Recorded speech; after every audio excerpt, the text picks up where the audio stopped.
O'Reilly. Are your wiper blades chattering, skipping, or squeaking? Don't let streaks or smearing on your windshield compromise your visibility. When it's time to replace your wiper blades, stop by O'Reilly Auto Parts and see our selection. Our professional parts people will even install your new wiper blades while you wait. Stop by O'Reilly Auto Parts today. O'Reilly Auto Parts. There's nothing like snook hook sets at dawn or catching a tarpon in the moonlight. Find your next fishing trip made easy on fishingbooker.com and experience the magic of the Sunshine State or any other destination on your fishing bucket list. Book a blue water adventure in search of sailfish or go snapper fishing with the kids.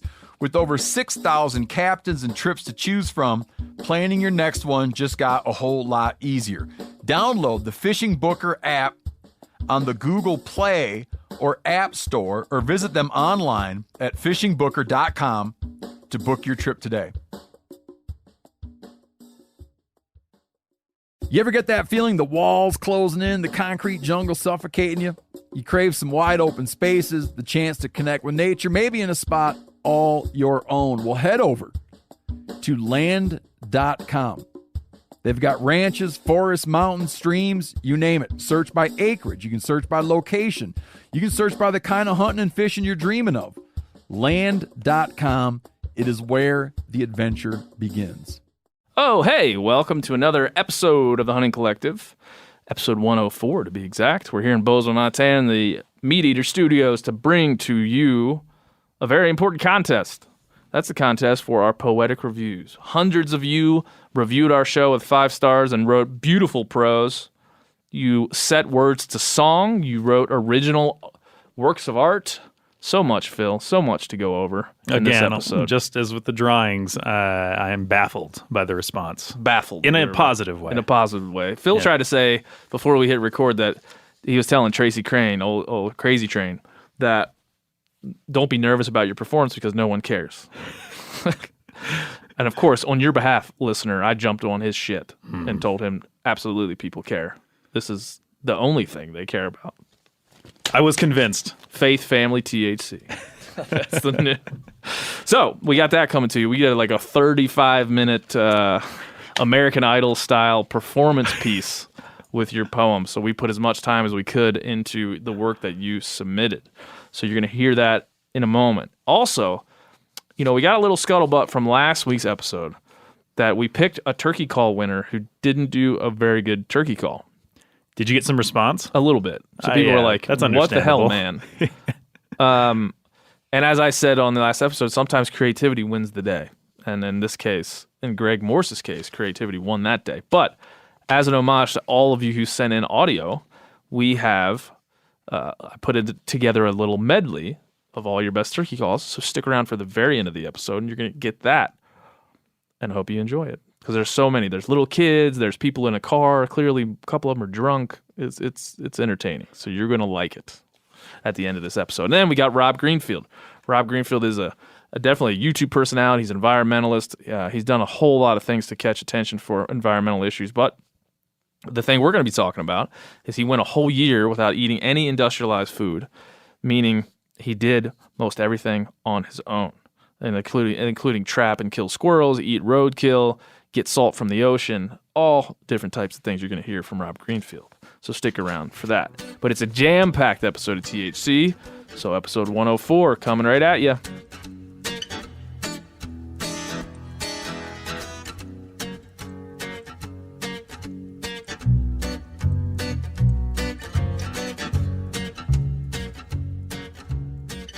Hey, everybody. Welcome to episode 104 of the Hunting Collective. A very special episode, right, Tracy? You got to get your mic in front of your face. Oh, yeah, baby. Oh, yeah. Oh, yeah. There's a lot of energy in the room, right, everybody? Lots. I'm feeling it, right? Or nerves. Bring that closer, Spencer. You're going to get that baritone in there. I don't want to cough into the mic. Don't worry about it. We've all already had influenza of every letter, so don't worry. How many people in here had the flu? We know Phil. Don't raise your hand. People can't see it. Present. Phil. Not Joe. I. Joe. Spencer. Joe and I Corinne. actually I've been split healthy it up. as a fiddle. Healthy as a fiddle. I feel maybe fit as a fiddle. Healthy as an ox, maybe a fiddling ox. We don't know.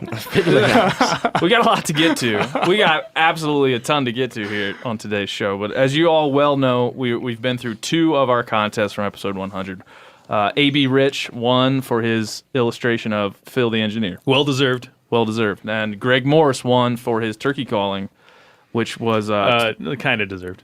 terrible but creative. Yes. His video really won the day. He had a picture of my dead hamster squeakers, and that's part of the reason why he won. So creativity can win the day here for these contests. Now, we're going to do Yanni Patelis Find 'em and Grind 'em giveaway. And that means that the winner of this contest that we're about to decide on and vote on is going to win a pair of Vortex 10x42 binos, and they're going to win a Weston meat grinder. Right, Seth? Find them and grind them. Find him and grind him. Yanni's not here with us today, but I'm going to be injecting some of his laughter into the show, a la the Meat Eater podcast some months ago. So this Yanni. It's so like he's here. creepy. It's like he's here. It's so like he's creepy, here. Joe. Yeah, it's like he's here. What about this Oh one? yeah, I'm in. No, he's in. He's in. He's in. He's in. in. All right, game Yanni. for anything. Yeah, the Yanni Patel's Find Him and Grind Him giveaway. Now, Joe can attest. We spent most of Friday going through hundreds of poems. Yes, we definitely did. Hundreds. And we've selected, how many, Joe? 7? 7. I Yeah, kept 'cause you adding brought more. one back in. I kept bringing more back in because I couldn't I was bear gonna to let them fight go. you. I couldn't bear to let them go. They're so good. Then there's so many that are set to song, which we'll find out here in a minute, right, Spencer? Spencer's going to do Johnny Cash. Mine's not doesn't have music though. I can give you music. Would No. you like it? No, because it's not supposed to. Okay. Do all of them have music, or Not just all of them, some but are I just- would like to pick a lot of them that did have a musical accompaniment. Gotcha. But this is a big deal. So you guys are going to do the poem. This would be like a poetry reading. And then you're representing the person who wrote in. So if you perform well, they could win because we're all going to vote after. Tracy looks disgusted. Apologies in advance. I think Tracy's going to do the best. She's been so nervous all day long. We have Katie Finch here. We have her agent or just her cheerleader. Hype man. Hype man. Kylie Archer, also a hype man. Woman. Hype woman. Hope woman. And so you may hear them screaming and cheering in the background, specifically for Tracy, who has been just dreading this for some time. Just weeks. Well, it hasn't really been weeks, but the anxiety is real. Have you been sleeping? Hardly been. She said she listened to it on the way into work this morning. Yeah. practicing. She called me over earlier, just almost in tears. Would at the it make you stress. feel better to know that this does not matter at all? Not at all. That makes it even worse. Well, it does matter because this kind person, Soar No More, submitted an awesome entry, and his winning is weighted on my shoulders because there's some good prizes. These are serious prizes. This Yeah, is it's awesome. This is binos and a meat grinder. Find them and then grind them. just my musical reputation, which is a very big deal. Yeah. So there's a lot. There's a lot of Don't pressure say it on doesn't everybody. matter, Phil. Yeah. Yeah, this giveaway Gosh. could define someone's success this fall. Yeah. Or Absolutely. You're right. Yeah. Okay. Phil didn't think anybody listened to the show until he made it 2 days late when he got the influenza B. And people were writing in like, I was about to go on a hike and I didn't have THC and I didn't know what to do, so I just walked around in the woods aimlessly. I got No lost. direction. No direction. So Phil doesn't take this thing seriously. So That's my secret, though. you got to read one. So everybody here, we got 7 people in the room. We're all going to read one. Mine is or sing. or sing or rap. Yes. Rapper. Yeah. Yeah. Rapper yeah. over here. Tracy. Yeah. Now, Katie, could you give me and Kylie give me like an example of what a hype woman? Wow. Yes, that was hot. All right, I like it. All right, everybody, we better get started. This is just to go over. Everybody who wrote their poetic reviews has given us their Instagram, Twitter, Facebook handle, whatever, so we know how to get a hold of them. So that's how we'll represent. We don't have their names most times. We have their handles, but we have printed out pieces of paper. Everybody shake your paper around so we know we got something going on. We got it going on. We're going to have these performances, and then we'll take a quick break to let Tracy calm down. get to breathing again, and then we're going to go back and vote. We have a varied slate of performers here today. We're going to start off by the flip-flop flesher. Yes, sir. Boy, I'm feeling a lot of pressure myself personally. On your behalf. A lot So of you're going to do responsibility, Ben. your poetic review. Yep. You're going to hear a lot of coughing in the background because there's so many sick people in here. They're all sick. You have Biz Marquis' Just a Friend. Is that correct? Am I correct about that? You are correct, Ben. You've been practicing. A little bit. Let's just play it. Take a minute to listen to the beat. Tracy can't hear it. You can hear it? Can I just hit it whenever? Whenever you're ready, Seth. Okay.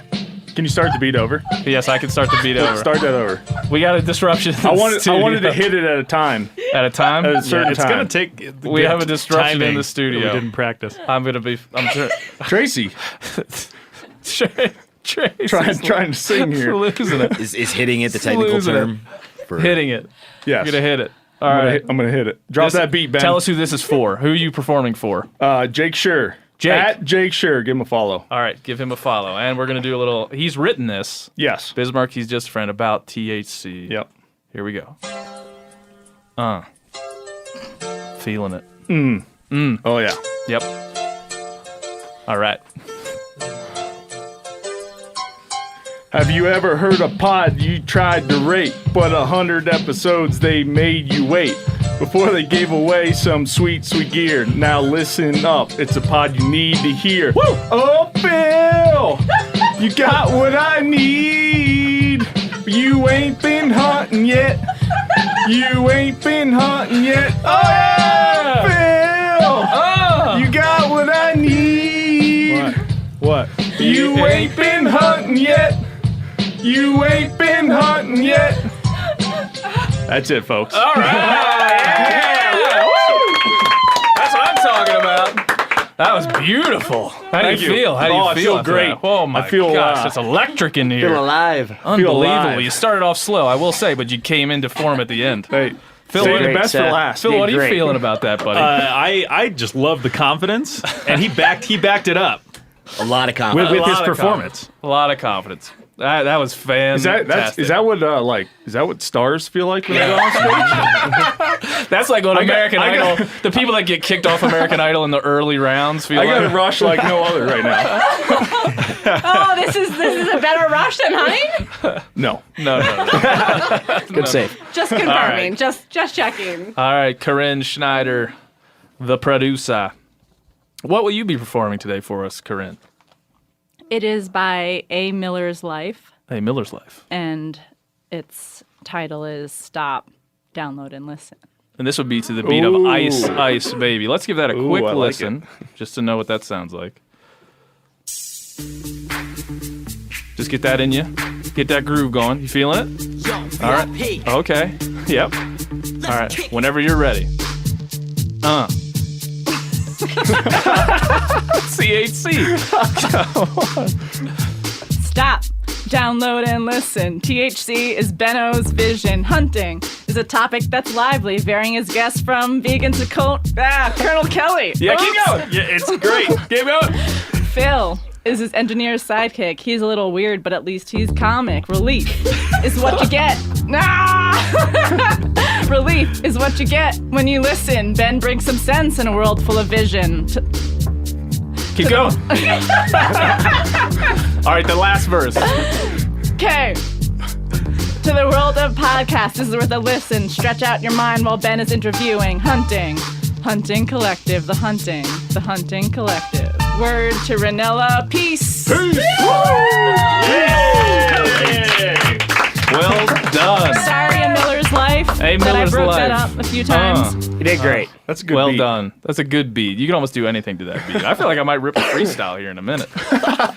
Sons of bitches. Let's do it. All right, who's next? Joe, you want to go next? I think we Mine's should not probably, singing, it's just reading. You should probably keep the musical stuff all together, which Yeah. means Tracy's I next. think just let Tracy. Tracy. Tracy coming out with her whole Tracy Crane. T-Crane. Chief Marketing Officer. Yeah, I'm surprised you haven't used the nickname yet. T Crane? you forget what it is. Crazy Train? Crazy Train. Flip-flop flasher has a memory. Train. The only performer to arrive with a posse.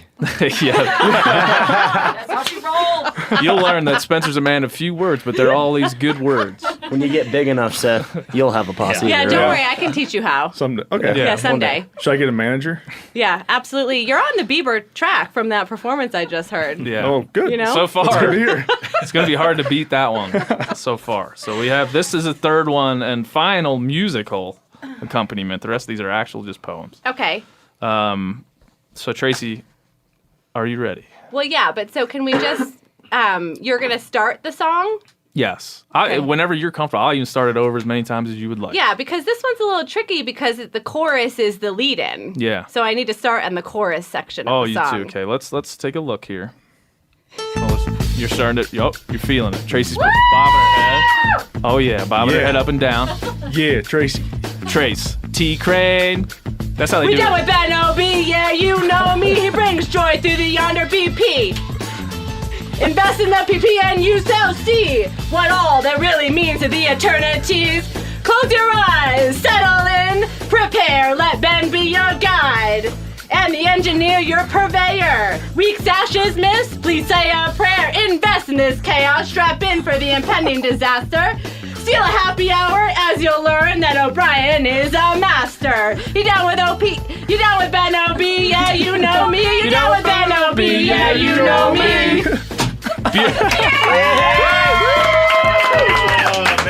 Well done, T Crane. Sorry, guys. That no. is definitely outside of the skill set. Who are you representing The there? Crazy Train. That would crazy be train.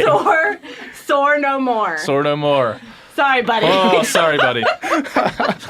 It's partly because he didn't really follow the beat. That was the problem. It's like I feel like the chorus was very good.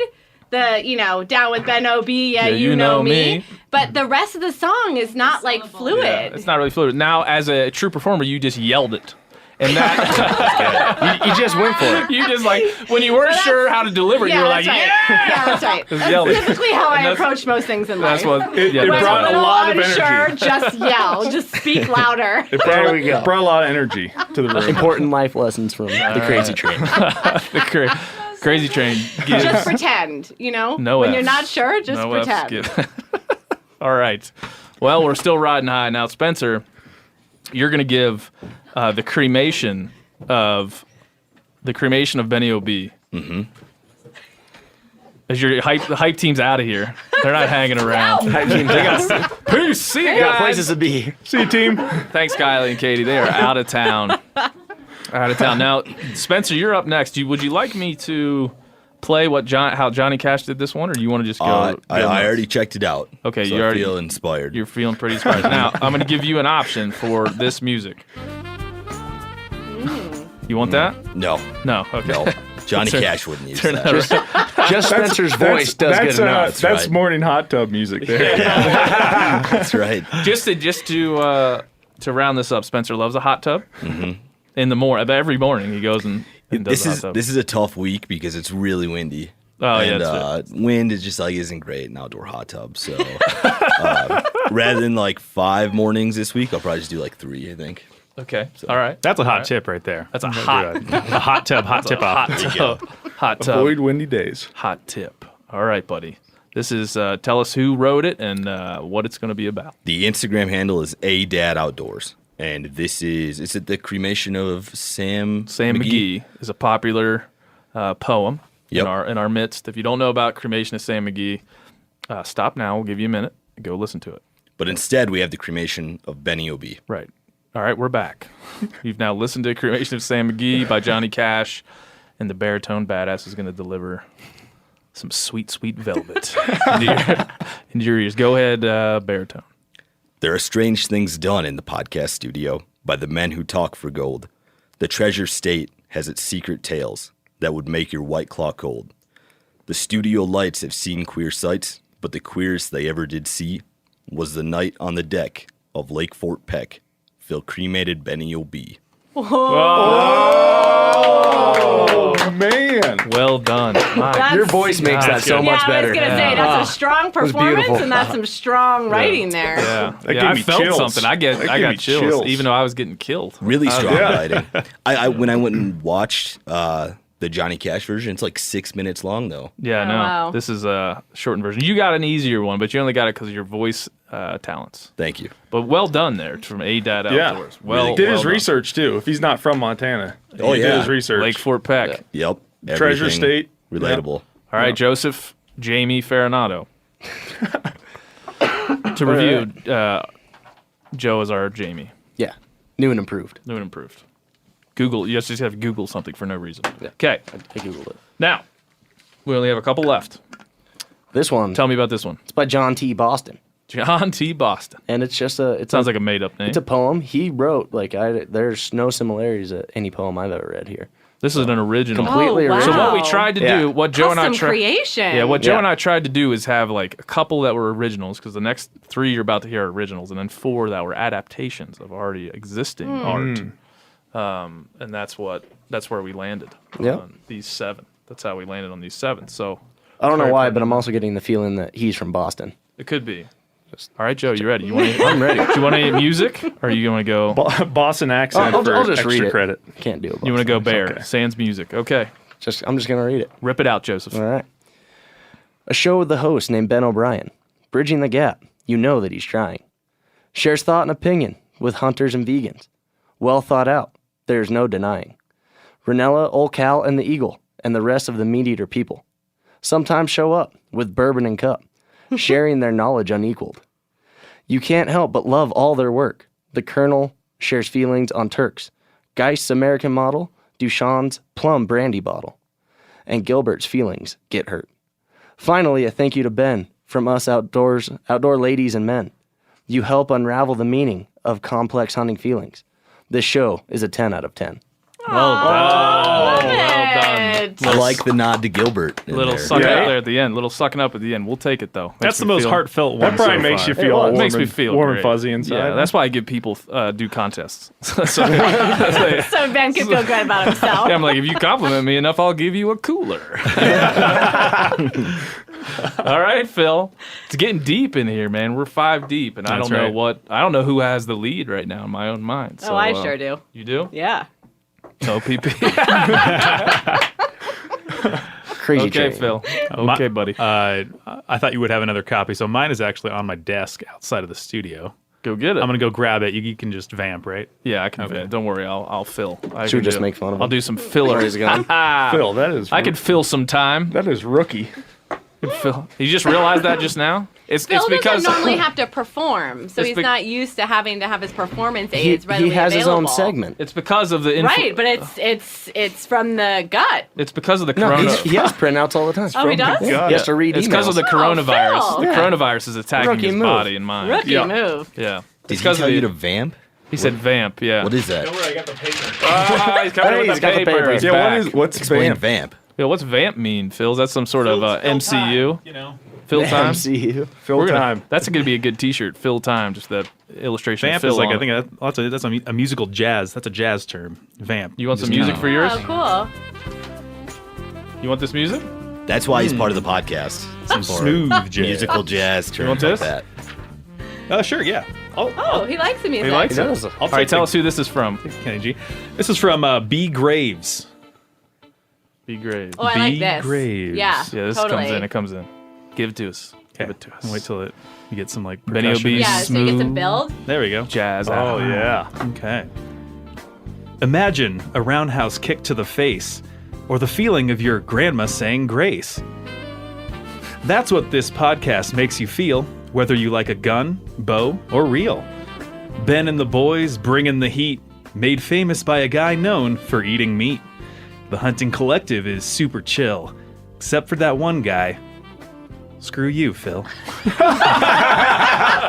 I'm so glad you made him read that one. Oh, that was so good. That was Oh awesome. my! Well done, Phil. Thank you, we B. might, Graves. we might have a new leader. Be great. You delivered that last line perfectly. Yeah. That worked just as I had planned. And I'm glad you hadn't read it much before. That was beautiful. Yeah. Beautiful. Well done. All right, for the final... This one's long. I'm just going to let you know that it's long. It's like 2 pages long. Jeez. But I'm going to go for it. Okay. This came from another Ben Callahan. So maybe this is a pseudonym for someone. Ben Callahan. Stephen Benjamin Callahan. Did you and Cal have a child? Yeah, Ben. I feel like he might win just because his name's Ben Callahan. And I sign my emails Ben O, and he signed his Ben C as maybe an homage. Anyway, the opening You sure of you it. didn't write this yourself? Because I need a new pair of binos. Ship them to a P.O. box in Hagerstown, Maryland. All right, here we go. The last one. Everybody start thinking while I'm reading. Be thinking about the artistry of this poem, but also who might you want to vote for of the 7 contestants. Okay, here we go. All right. Ben O'Brien, you son of a bitch. I hope you read this and grant my wish. For you created THC and won the hearts of hunters like me. You tackle the tough ones day after day, pushing the narrative every which way. You are clear with your fears, but have no hesitation when exposing yourself for the meat eater nation, the betterment of food and our own very being. THC is how much we are seeing. In the woods, on social, and through the scope, is a future of hunting on a tight rope? That is the question. The answer is long, a philosophical conundrum that must go on. Is it bad to kill, to harm the beast? How can we judge when we all sit and feast? Ben covers the ground and has tons of great guests. His love for the wild he keeps close to his chest. This show was good from the very start. It's intelligent and witty and has lots of heart. Then along came Phil and Skimpy McStash and Mango the dog with hair on his ass. Oh, Phil, you're a man with a soft, sweet voice. With so many podcasts, we now have no choice. To stream this each week, grab your old number 7. The more you drink in, the more you're in heaven. Eat your smoked mouth and try not to fart. You just might miss the very best part. Listen for it now, and you're sure to hear. 1 more minute, have no fear. It's coming, I promise, and it's the real thing. Yup, there it is. Ben's email ding. Oh, man. Well done, Ben Callahan. Wow. That could have been Ryan Callahan writing in. Yeah, That was good. That was A lot of good. time was with very that good. one. A lot of time. A lot of thought. Well, anyway, thank you. Let's give everybody that wrote these things a round of a damn Oh, we're applause. so supportive here at the Honey Collective. And now all of you but one are going to lose. So again, no participation trophies here at the show. There's one winner, and that winner will be decided on the vote that will now happen. And it's just us voting? Just us. Just those of us in the room will vote for the winner. So you guys have in your mind number 1 to 7. Would you like to review each one? I think it's probably easier to just say the person's name. Yeah. Person's name who you'd like to Yeah. win. The entertainer The name. entertainer's The entertainer name. Good Okay, call. the entertainer's name. I feel like it's hard This is to a good remember. The number. If you would like to recite the entire poem by memory. All right. Joe Farinato, will let you go first. Who is your choice for the Yanni Patelis Find 'em and Grind 'em giveaway? It's tough. They're all really good. Yep. I really appreciate the screw you, Phil. That's a good one.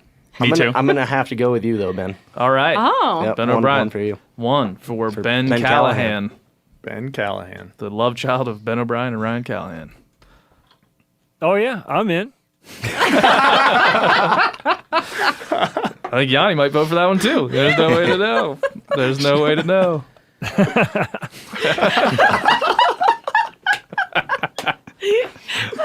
That's great every time it happens. All right, totally Seth, is. we got 1 vote for my guy. Yeah. Tough Tough decision. A lot of good ones. A lot of good ones. I'm gonna go with Spencer's. Oh, It's a good one. it was very artful. It made me feel something. The fellow who wrote it did his research. I feel. I like Johnny Cash. Yep. I like Spencer's voice. Oh yeah. Would it make you feel different if you knew that he was from Montana and he didn't do research? Maybe a little bit, but I'm not gonna think that. Even Joe. being from, I like to give him the benefit of the doubt, Joe. All right, T Crane, Crazy Okay. Train. So I'm gonna give a winner for the the submission, but then I'm also going to give a performance winner. Okay. Even though the performer doesn't really win anything, I still feel like it merits. What's a wide open? You can't pick yourself. That's a great. I'm not going to. I'd like to give Tracy Crane the award for most improved. From 0 to 0.1. Yeah. I'm gonna go. Screw you, Phil. Oh yeah, man. Yeah. All right. And then I'm gonna go flip flop Flesher for the fucking performance. Yes, sir. Thank you, Tracy. Nothing gets better than that, and I will watch that on video many times. Yes. All right. So there's one vote for Phil and me, and one. Wait, where are we at? Spencer. Yeah, I didn't vote for you, Ben. Well, but there's one for me though. I did pretty good. I was nervous. I was having I should have got some water. Yeah, you looked like got very cotton mouth? like your hand was shaking, Yeah, flushed in the face. It's hot. My God! All right. Are these lights brighter? They seem brighter. You, seem you, I you don't do not understand. like being the center of attention. Ben. At all. I don't manufacture ways to be the center of attention. What are you talking about? What are you talking about? All right. Baritone. I like all the music ones, but I would vote for Seth. Yes. Yes. So now we have like 4 Oh man, poems with It's a 4-way one tie. vote. This might have to come down to the listeners. Oh, yeah. Give us one more. Give it to us. Oh yeah, and that's the start of it with just so solid. We're not going to do another one. We're Hit it. just going to leave it. One and done. I We're like it. one and done. We can't. I can't. When do I hit it? I don't Phil feel like has that what I we could do need. better It's a than diamond. what I just did. It's a snowflake. There's only one of a kind. Yeah. There's only- But Phil has what we need. Phil, Yes. we have four different votes thus far, and you and I are set to do something about it. So you go next, and my vote counts for 10, as always. Yes. As we all know, I am. Oh, Corinne's back. Corinne, you got a vote. You didn't even hear them all, did you? Oh, she has to go. She's miming. We'll cut this all out. Goodbye. Bye, Corinne. All right, Phil. Yeah. All the Man. pressure's on you. I'm torn. I'm torn between two: Okay.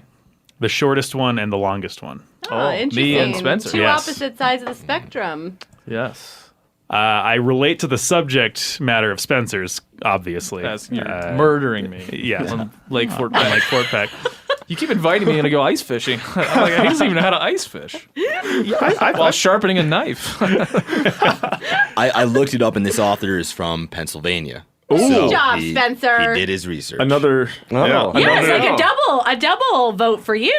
Yeah. Yeah. I'm very happy with my decision. I've got a question about yours, Ben. Go ahead, Phil. I'm looking at the paper. It looks like it was emailed to you. Was this a part of a 5-star review? Or was it just emailed to He you? said, my damn review is not showing up in iTunes. Emailing you this because I spent a lot of time on it. I haven't double checked. I bet it showed up over time. Okay. A lot of people sent in like, hey, it's not showing up, but it takes a while But sometimes. I do appreciate Phil's thoroughness. Yeah, And Phil's attention to detail. We there. had to go through a lot of emails too, though. Yeah, there was a Because lot. there a lot was of a lot of people. that. A lot of people were being because they work a lot, spend a lot of time on this. They wanted to make sure I saw it. And like I said earlier, this is very important. So I'm just trying to spend as much time as is deserved. Ben, what was the author of yours? Ben Callahan. Oh, that's right. That's right. Ben, How could you forget Phil? Callahan. How'd you miss that? middle name Giannis. Ben Callahan, you had the best moment with the email ding, Yep. but I got to give it to Spencer and the Nation of Benny OB. Benny OB. Nice. We got a leader. We got a leader in the clubhouse, We got a leader. which means all I can do is make a tie, and then we'd have to go back around and vote. And because we always need more content, how long is this? We're at about 30 minutes right now. Gosh, man. I gotta say, my favorite performance was the flip-flop fleshers. Absolutely. Not Man. it It was amazing. It was amazing. My least you. favorite Thank you, Ben. performance. Just kidding. Yeah, freaking bring it on, man. And when you ask me to do a favor again, you know what the answer's going to be? My least favorite performance was my own. Good save, Ben. Good save. Man. Well, can you put a drum roll in there, Phil? Well, I'll put in the drum roll. Here You it is. usually need at least two because I keep talking through. I got to vote for myself, which means it's a tie I think between you did that deliberately. Spencer. Yeah, I try to milk this for all it's worth, baby. So there's a tie between Spencer and myself, Ben Callahan, and A-Dad Outdoors, right? Yes. What's his name? Scott Caravlan. So we're going to do one more lap around the table. One more lap around the table. Between those two. Between those two. Seth, make it quick. Scott. Scott. Scott. Send Scott. Ben. Scott. Scott wins. Welcome. Congratulations, Yeah! Scott. I don't know why I said welcome. Find him and grind him. You found him and you ground him, buddy. Well done. Well done. That really didn't make me feel something. Like a shiver went up my Yeah, spine. totally. When, yeah. when It Baritone was ripped beautifully that out. written. Beautifully written. Well done. Well done to everybody. We got hundreds of these things. I don't know. I couldn't even count them all. But you guys took it seriously. I wanted to make sure we took it seriously. So we did. And here we are. So thank you for everybody. Round of applause for all our performers as well as our winner, Scott. And what's his Instagram? A.dad.outdoors. Boom. Get in there and follow that. See what's up. Give Maybe it a see the follow. creativity. Give him some holla. O'Reilly Auto Parts are in the business of keeping your car on the road. O'Reilly Auto Parts offer friendly, helpful service and the parts knowledge you need for all your maintenance and repairs. If you're confused about what part you need, like what wipers are going to be the best, what replacement headlights are going to be the best, go into O'Reilly and talk to the people that work there because they're great and they're super friendly and they'll get you squared away where you walk out knowing you got the right thing. They've got thousands of parts and accessories in stock, either in-store or online, so you never have to worry if you're in a jam. Do you need your windshield wipers replaced? You need a brake light fixed? You need some quick service? They'll help you find the right part or point you to the nearest local repair shop for help. The professional parts people at O'Reilly Auto Parts are your one-stop shop for all things auto do-it-yourself, and you can find what you need in-store or online. Stop by O'Reilly Auto Parts today or visit us at O'ReillyAuto.com/MeatEater. That's O'ReillyAuto.com/MeatEater. There's nothing like snook hook sets at dawn or catching a tarpon in the moonlight. Find your next fishing trip made easy on fishingbooker.com and experience the magic of the Sunshine State or any other destination on your fishing bucket list. Book a blue water adventure in search of sailfish or go snapper fishing with the kids. With over 6,000 captains and trips to choose from, planning your next one just got a whole lot easier. Download the Fishing Booker app on the Google Play or App Store or visit them online at fishingbooker.com to book your trip today. You ever get that feeling you're stuck inside staring at screens and a primal urge kicks in? You crave wide open spaces, fresh air, the chance to connect with the land. Well, maybe it's time to find your own piece of the wild, but searching for property can be a maze. That's where Land.com comes in. They got millions of listings across the country, from mountain ranches to hidden fishing holes. Their search tools are like a seasoned guide helping you narrow down what you want. Land.com isn't just about buying and selling. It's about finding a place to hunt, fish, explore, or simply sit by a campfire and listen to the crickets. So head over to Land.com today to turn one day into today, because trust me, there's nothing quite like the feeling of standing on your own piece of earth. We were gonna talk about some other things, but we're what, 40 minutes in? Yeah, almost, yes. Okay, so we're gonna skip that. And we're going to get right to our interview portion of the show, which has absolutely nothing to do with this at all. As has become tradition. Has become tradition on THC. We have Rob Greenfield. Now, Rob Greenfield is a man that lived off only food he grew and produced himself. So he didn't eat anything that came from the industrialized society of America for one whole year. So we're talking about getting salt from the ocean. Wow. Anything you can think of. So he was formerly a vegan, did this, and decided he had to eat some roadkill deer, trap some squirrels. So it's a pretty interesting look at how we consume and also just like the cool things you figure out when you have to do it.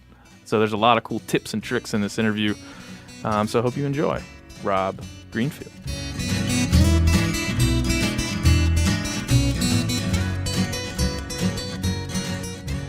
Hey, Rob, how's it going, man? Pretty good, man. How are you? I'm pretty good. I was just telling you, it's snowy in Bozeman. We had a snow squall this morning, but you are somewhere I don't think it's snowing, right? No, Costa Rica, it's been 90 degrees every day for the last 3.5 weeks. That's not. I guess that ain't bad. We'll take it here. February around these parts get to be tough. But what are you doing in Costa Rica? I'm on a speaking tour for the year right now. I left the United States 3.5 weeks ago, and I won't be back in the States until about the 1st of 2021. So I'll be giving talks in about 30 countries around the world, and then of course enjoying the natural world everywhere I go, hopefully. And, meeting people and just learning everywhere I go as I share information as well. Yeah. What is your topics when you travel around? You change it per country, or you always have kind of a refrain? Basically my number one theme is how to not destroy the world. It's, and also common sense. I'm just trying to bring some basic common sense back into our society, that this earth is the only one that we have as far as we know, and there's 7 billion of us, and we got to work together to make this all work. And we got to understand the earth and the natural cycles of it and work with it rather than work against it. So I do give talks on many different things, but it all comes back to that basic connection to the world we live on and to the people that we share the earth with and the other species.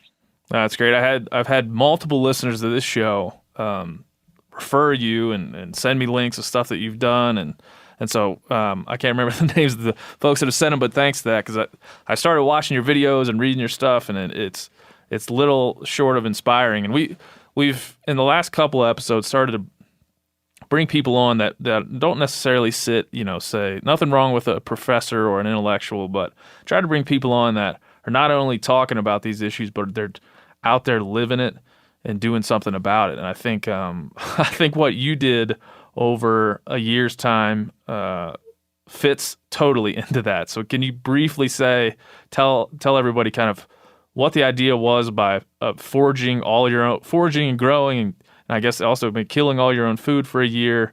Where the hell did that idea come from? Yeah, it's kind of funny for me to be on the Meat Eater podcast, because I was actually vegan, for 2 years, from 2014 to 2016. And I'm sure I'm not the standard person for the Meat Eater podcast, because I haven't done an incredible amount of hunting. I wouldn't consider myself a hunter, actually. However, my recent project really immersed me in that. For 1 year, I grew and foraged 100% of my food. So no grocery stores, no restaurants, nothing packaged or processed or shipped long distances. And when I say grow and foraged 100% of my food, I truly mean it, down to the salt, down to rendering the oil, no gifts. I couldn't eat at someone else's potluck or party. No, little scraps left over from a meal, or like literally 100% of my food for an entire year. And of course, that meant immersing with animals too, because the reality is that, so many of us are so disconnected from our food because of our current global industrial food system that makes it easy to be disconnected to our food. And actually it wants us to be disconnected so that we'll just buy whatever they're trying to sell. But the more you connect with your food and you actually procure it yourself, one of the things that you see is that these systems are animals and plants, and there is no separation. And it's been an amazing immersion of just connecting in a way where you start to see things that the average person just never sees, when they can get salt at the grocery store, they can get their oil at the very least, but in the reality, almost everything is coming in a package shipped around the world. Yeah, I think that we've been covering this on the show in a lot of different ways, kind of, because my philosophy, or at least how I feel and what it's done, my hunting is kind of bled into all these other things that I want to do. It started with gardening, and then it started looking at how I consume and what comes into my house and what goes out, and composting and all these different things. And hunting was the starting point for me, as I obviously wasn't for you. You kind of were a little bit reversed. Before we get into all the things you did in that year and all the, I'm sure, crazy stories that came from it, when did you first realize that hunting could be some small part of what you did, or was an option for you within this project? Well, it's kind of interesting because, as I said, I was vegan for 2 years, and I was influenced by some documentaries like Cowspiracy, for example.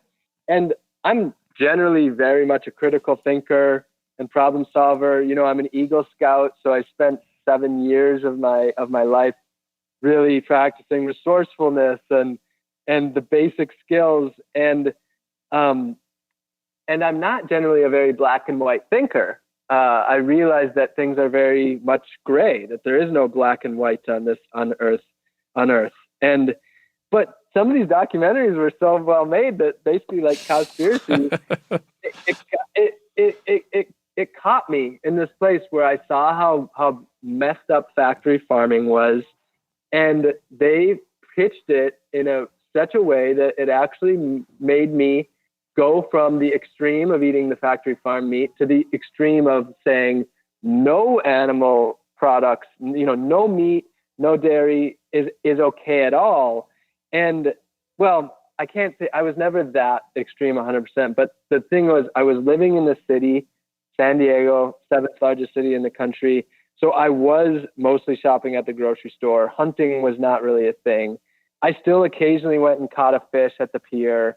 But basically, I did go into this short period of sort of black and white thinking where it's, this or that period. And then the more that I looked into permaculture and the more that I actually went to the farms that produced my vegetables and the more that I really immersed in our food system, the more that I realized, oh, actually, there's nothing that is good or bad. Most things have their detriments.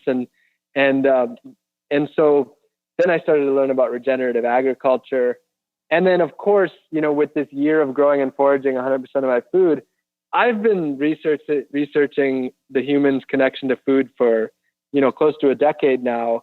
And I just don't see examples of humanity ever existing in harmony with the earth in a way that didn't involve animals. And so to live off the land, to live without grocery stores, to live without industrialization, I see no possibility that can really be done except for some maybe very rare circumstances, which I still haven't found at all. So that, for me, that was just one of the reasons why, of course, animals were going to be a part of this year of growing and foraging all of my food. Yeah. And I think for that's, like I said, the journey that I've kind of gone on, and folks that listen to the show have gone on, is really that. We've talked about regenerative agriculture on the show. We've talked about a lot of these. We talked about monoculture crops and our impacts and our disconnection from food, and hunting being kind of like personal medicine when it comes to that. It certainly isn't. There's no way that we could all hunt and fish for our food. It just wouldn't work. There's too many people, not enough animals, and we can never maintain. So we know that hunting is this like incredibly personal thing that does solve a lot of those problems. Is that kind of how it felt for you during that time, during that year? And one of the interesting things is you look at anything and you say, well, everybody can't do this, otherwise it wouldn't work. If everybody decided they wanted to go hunting today in North America, of course it wouldn't work. But you look at the alternative, most everybody right now is on the industrial food system. And what is that doing? Well, 10,000 species are going extinct per year. The thing about hunting and fishing and foraging is that now we actually see our relationship to the land, and we see that if we over-harvest, that there's depletion, and that, you can have not just depletion, but extinction. However, nobody ever says, well, what if everybody eats from the industrial food system? We continue to get what we're already getting, which is literally 10,000 species going extinct per year, far more than hunting is actually doing. So it's just been a really interesting thing, is that, again, like we often look at things in black and white, and we think that we look at when we do decide to take responsibility, then we actually see the downsides. But when we don't take responsibility, then we actually don't see that, well, in that way, that's not sustainable either. Yeah, for sure. Where were you in your life, and kind of what did your life look like when you decided to, because I know you've done a lot of other projects to bring attention to the issues you care about. Where were you exactly in your life when you decided, I'm going to do this, I'm going to take this year, and I'm going to completely disconnect from industrial food? Yeah, so it is something that I was fascinated with for quite a while. Since the beginning of realizing the realities of our industrial food system, I had that question, would it be possible to actually step away from this and actually produce and forage and hunt 100% of my own food? But I was a traveler at that time. When I lived in San Diego for 5 years, I traveled for about 6 of the months per year. So actually doing it was just not something I was going to be able to do, because you have to have a somewhat stationary life. But finally, it was in 2017 when I decided I'm going to do this. I have to see if it's possible, and I wanted to see if it was possible. That was my big question. Can it be done? Of course, it could be done in the past. Humanity did this for the majority of the existence of humanity, but it's 2020 now. It's the 21st century, and the world is a different place. So I wanted to see, can it be done in this society? And also wanted to use it as a way to get people thinking about food, where it comes from. But then, of course, the other big thing is that I just love, this is what I love. I love connecting to the land. I love, growing and foraging and harvesting my own food. And so for me, it was also just going to be a big break from the computer and the busyness and the moving, to just you live the simple life and connect deeply with every bite that I ate. And so what did you have to do to get stable and get settled down so you could start to set this all up? It was a lot of work. Most people who would do something like this would already have probably their hunting grounds. They might have an acre of land where they're growing their food. Maybe they know the area really well because they've lived there for years or decades.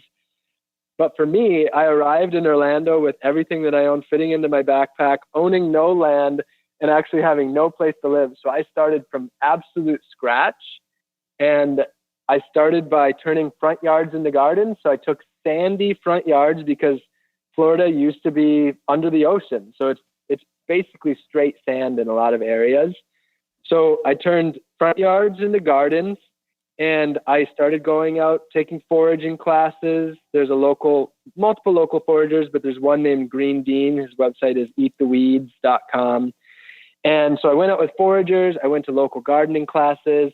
I picked up all the local books that I could find on foraging and growing.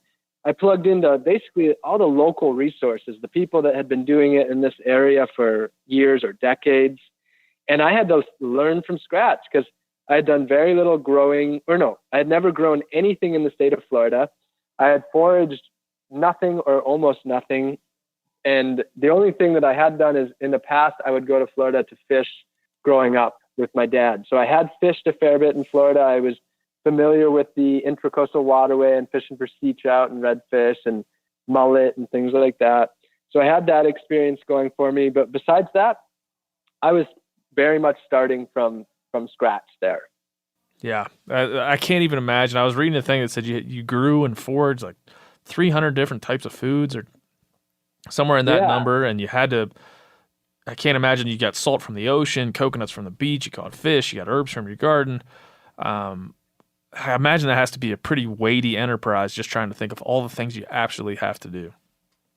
Yeah, I mean, just trying to figure it out in itself was a deep level of research and time.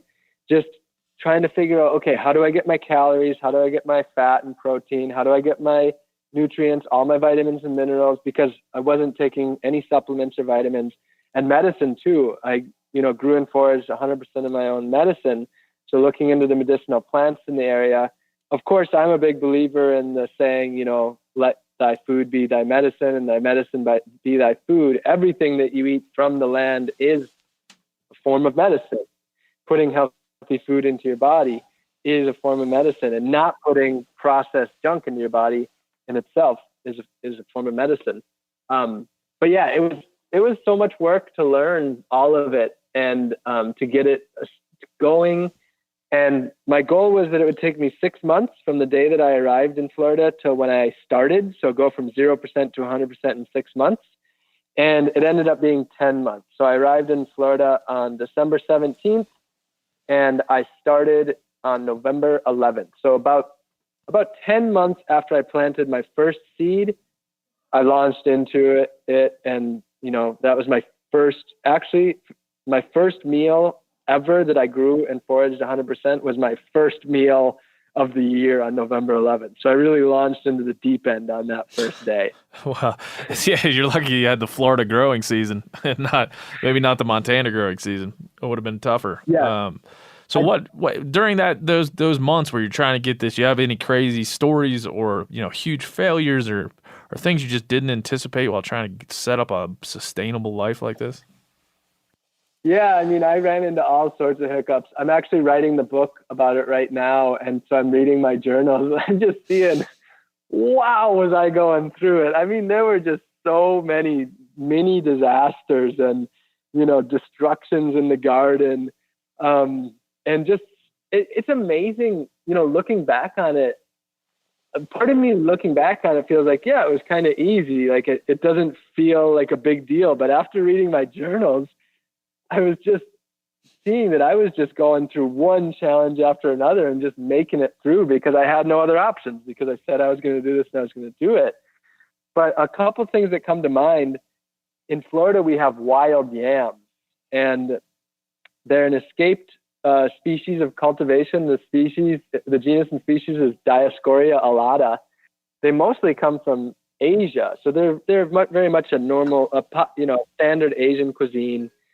And these aren't the Christmas and Thanksgiving yams that are orange and look just like sweet potatoes. These are these big bulby looking things that at the store can be 10 or 20 pounds each. But in the wild, they can get up to 150 pounds, I had learned. So I was just after these yams because, I mean, just think about that. That's 150 pounds is the equivalent of 30 5-pound bags of potatoes. That's some serious sustenance from one yam. So I actually found a spot where I dug one up and it was 25 pounds. It was the first one I ever dug up. And I looked at the vines in the area. It was this little sort of ravine. And I figured that there was probably 1,000 pounds there.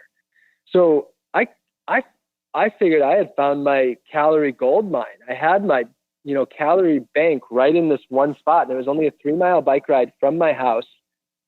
And so I was excited about that. And it was a couple months before the project started, I think. I biked past it and I see the whole thing has been bulldozed. And I was like, you got to be kidding me. Like, there goes something that I was not fully banking on, but it was a potential for hundreds of meals. Now, luckily, the yams were all under the ground, and I didn't notice at the time, but they all ended up coming back.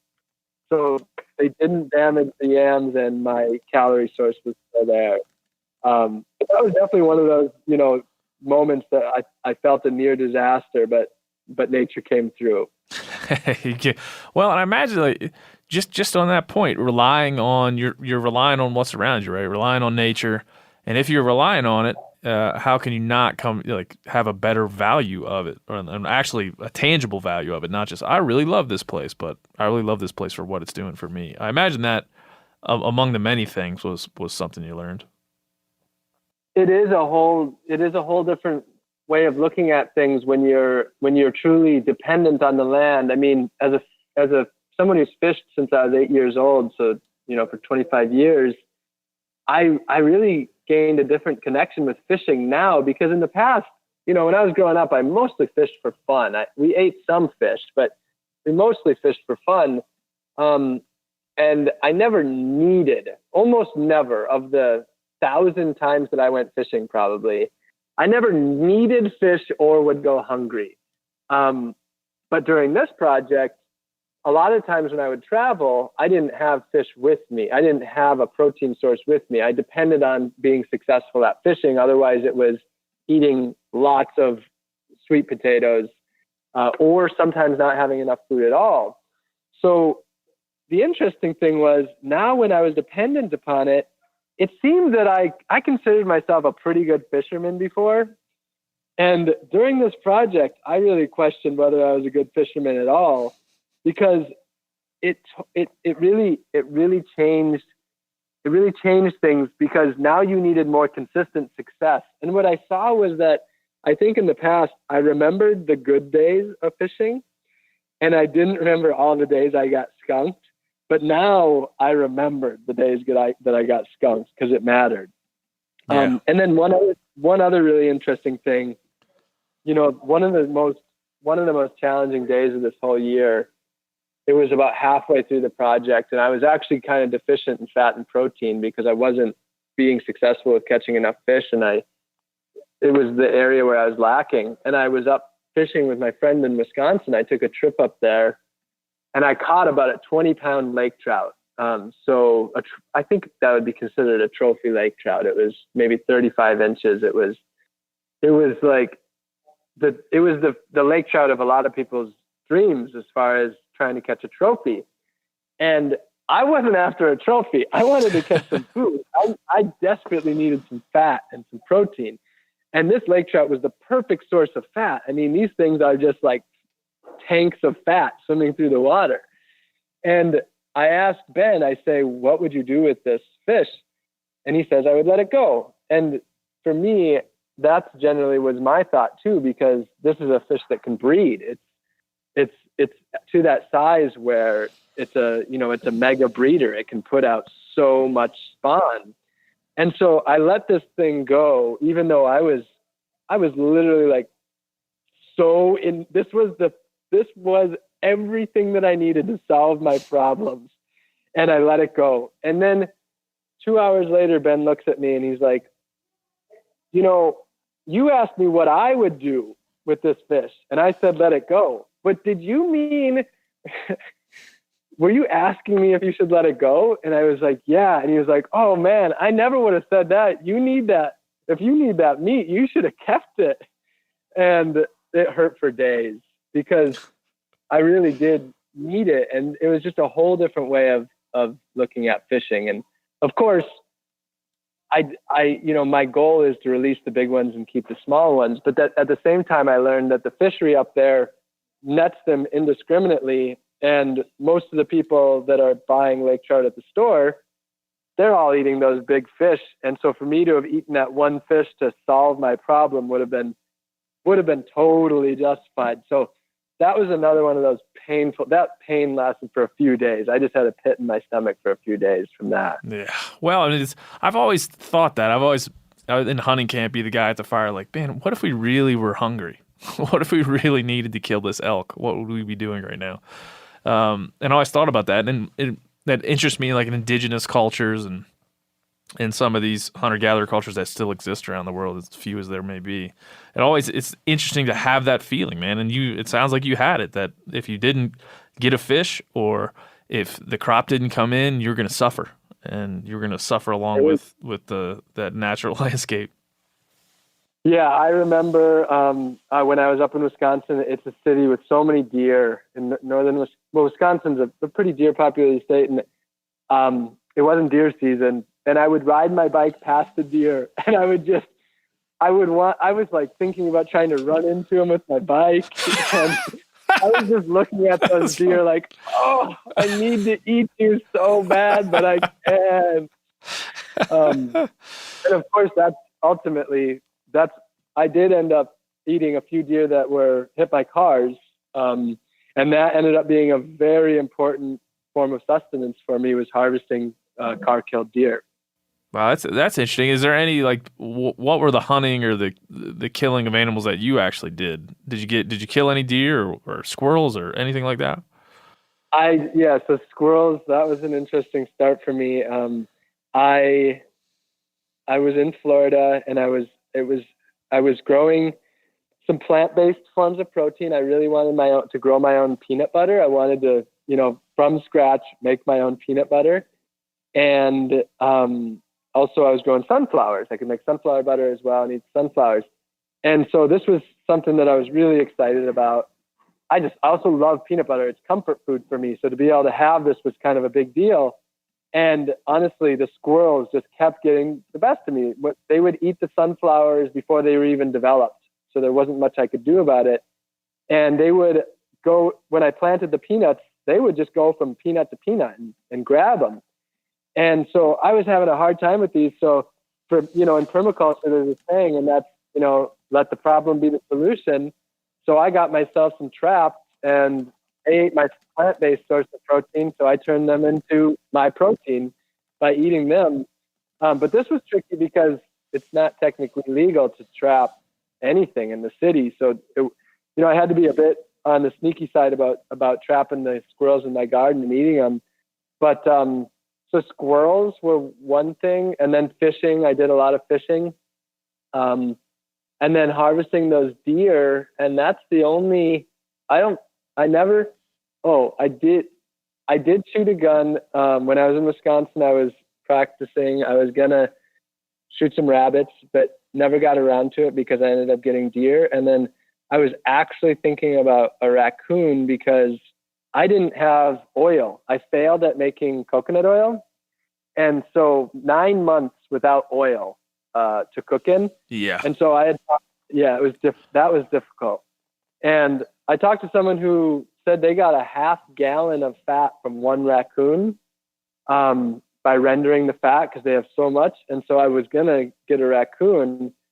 But actually I set the trap and never happened either. So yeah, I certainly ate a lot of venison, but never actually had to hunt for them. And for me, there were so many deer that were hit by cars. 20,000 deer are killed by cars in the state of Wisconsin alone that I just didn't end up having a need to when I could just harvest them.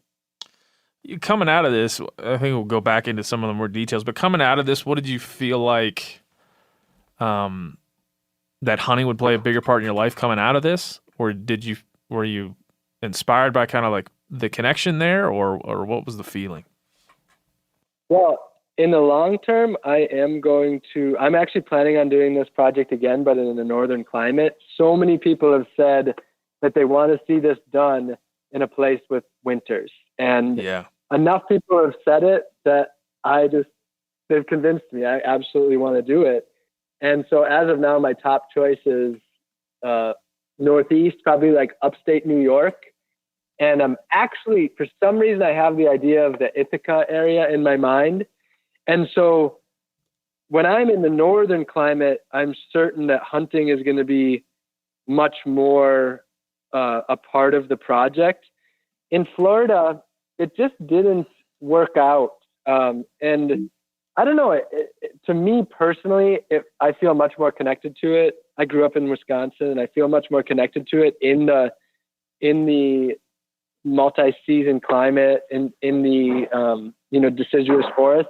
I didn't feel really strongly connected to it in Florida. But when I do that up in a cold climate, I'm pretty confident it'll become more a part. But honestly, the other thing that's kind of just personally interesting for me is I'm a very resourceful person. And if there's deer that are perfectly good that have already been killed and hit by cars, for me, it just makes sense to pick those up rather than go and hunt. A whole lot less energy on your part to go and do it. You don't have to sit at tree stand for 3 days. It's less energy and it's a good usage of resources. So it just makes sense to me.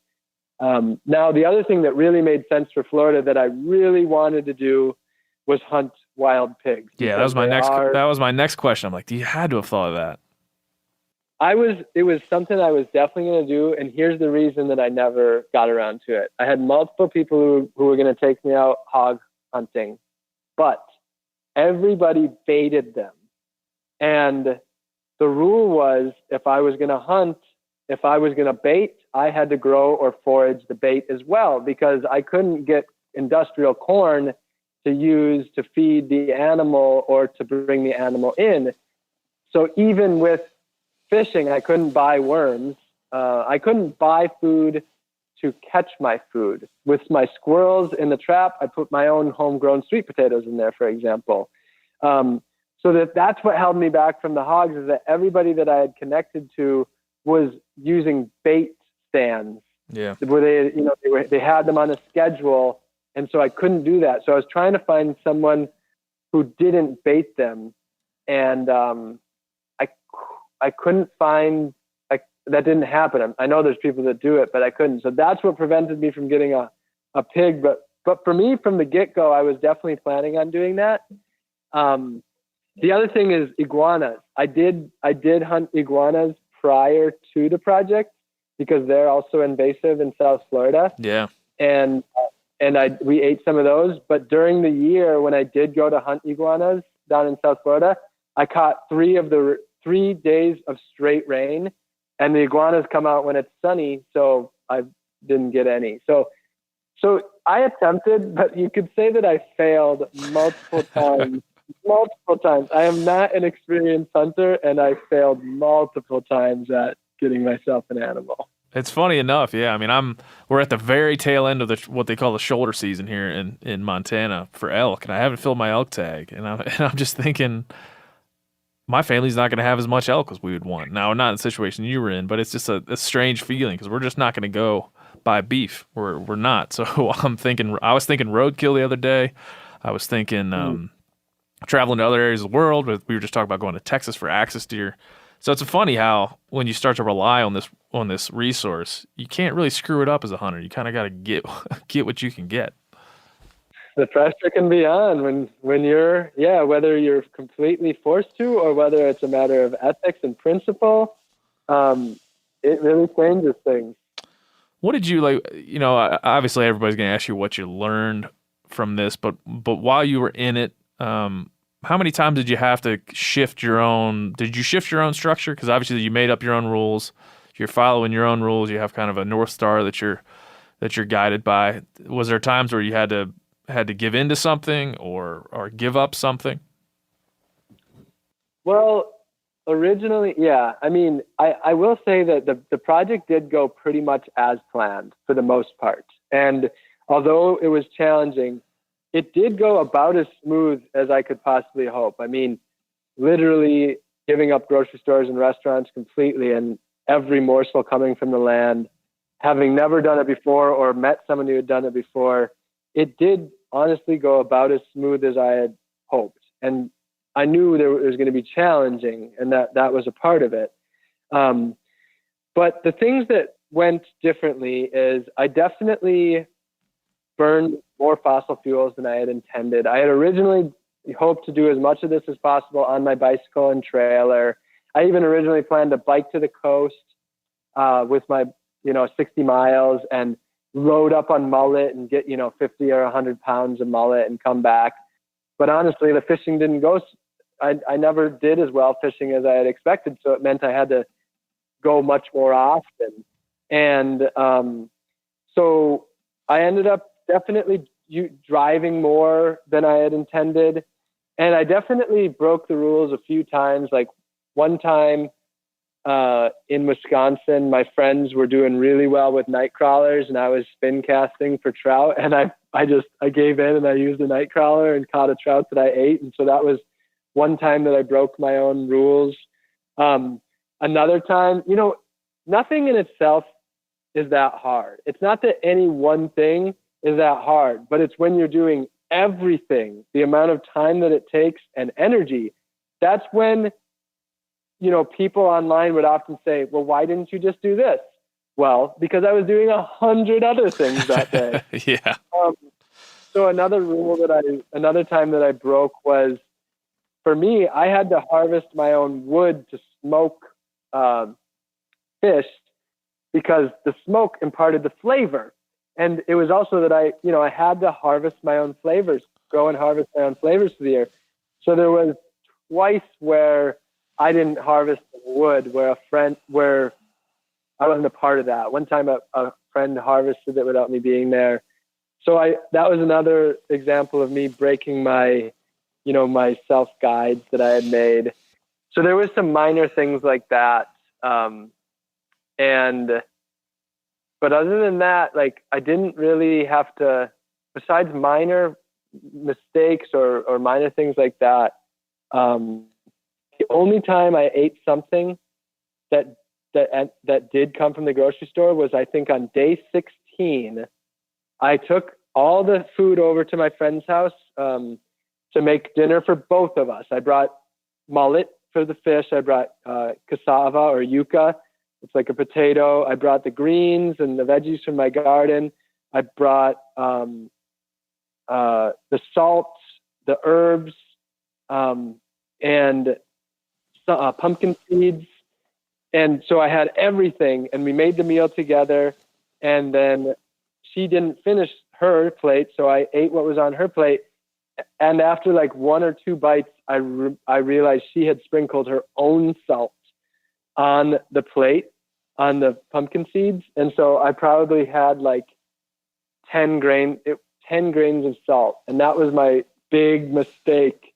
And it happened only 16 days in. And so technically I didn't make it through the year without an industrial food because of that one mistake. Sounds like you're being hard on yourself. I think I'd give you a pass on a few grains, a few grains of salt. It happened. It hurt when it happened, but ultimately it is what it is, What I got a lot of questions about the mechanics. I guess I'll start with where a lot of folks be interested. When you got your roadkill deer, were you making stock? Were you using the organs? I guess with a roadkill it might be a little bit harder for that, but describe how you kind of like utilize the whole animal. Yeah. So if I was hunting, then I'm going to try to utilize as much of the animal as I possibly can. With fish, I made fish stock with the heads. I boiled the heads and made fish stock. I ate the eyes and the brains a lot of times of the fish. With the lake trout, I ate the liver. With one lake trout, I found that if I slow cooked the lake trout, they have really soft bones. I literally could eat the entire head skeleton. So I did not know this, but I ate the teeth, the jaw, everything. It like melted the entire thing. Now with the deer, it was a different story because this was an animal on the side of the road that was already going to waste. I didn't feel a need to use every part because I felt like whatever I was doing was already a service.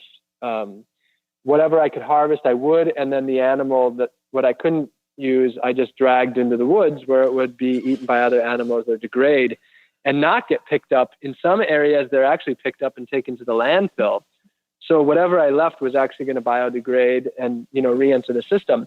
So I didn't harvest the organs with any of the deer hit by cars just because, a lot of times they might have a ruptured, organ inside the stomach.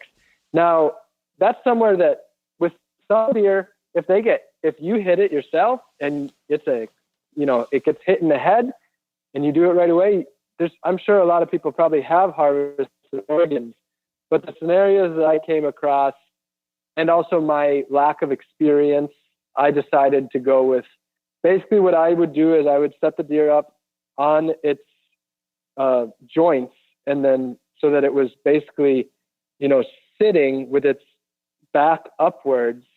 And then what I would do is I'd harvest the back straps and then I'd harvest whatever quarters weren't damaged. Sometimes I'd get all 4 quarters, sometimes 2, sometimes 3.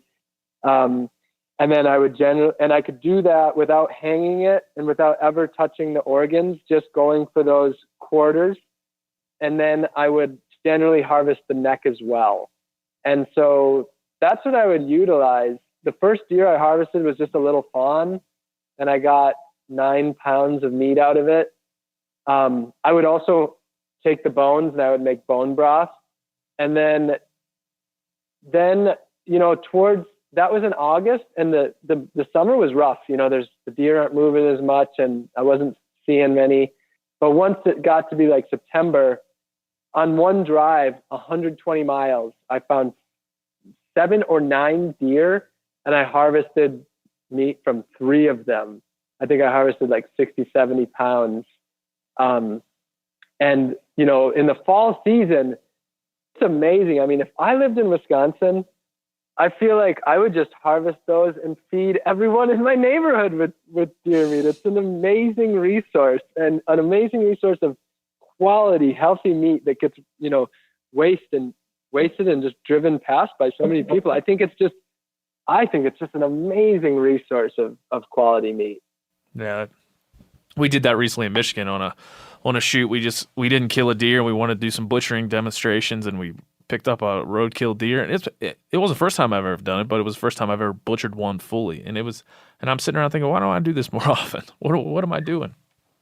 So was that one in good enough shape where you could, like, were the organs intact at all? Or? Yeah, it had sat long enough where I just wasn't. They were intact. They had some trauma. You know, it had a bunch of trauma on the front shoulder. It was starting to turn green a little bit, so we just peeled that away and peeled off part of the front shoulder. But it was a pretty small deer too. It was just a 1.5-year-old.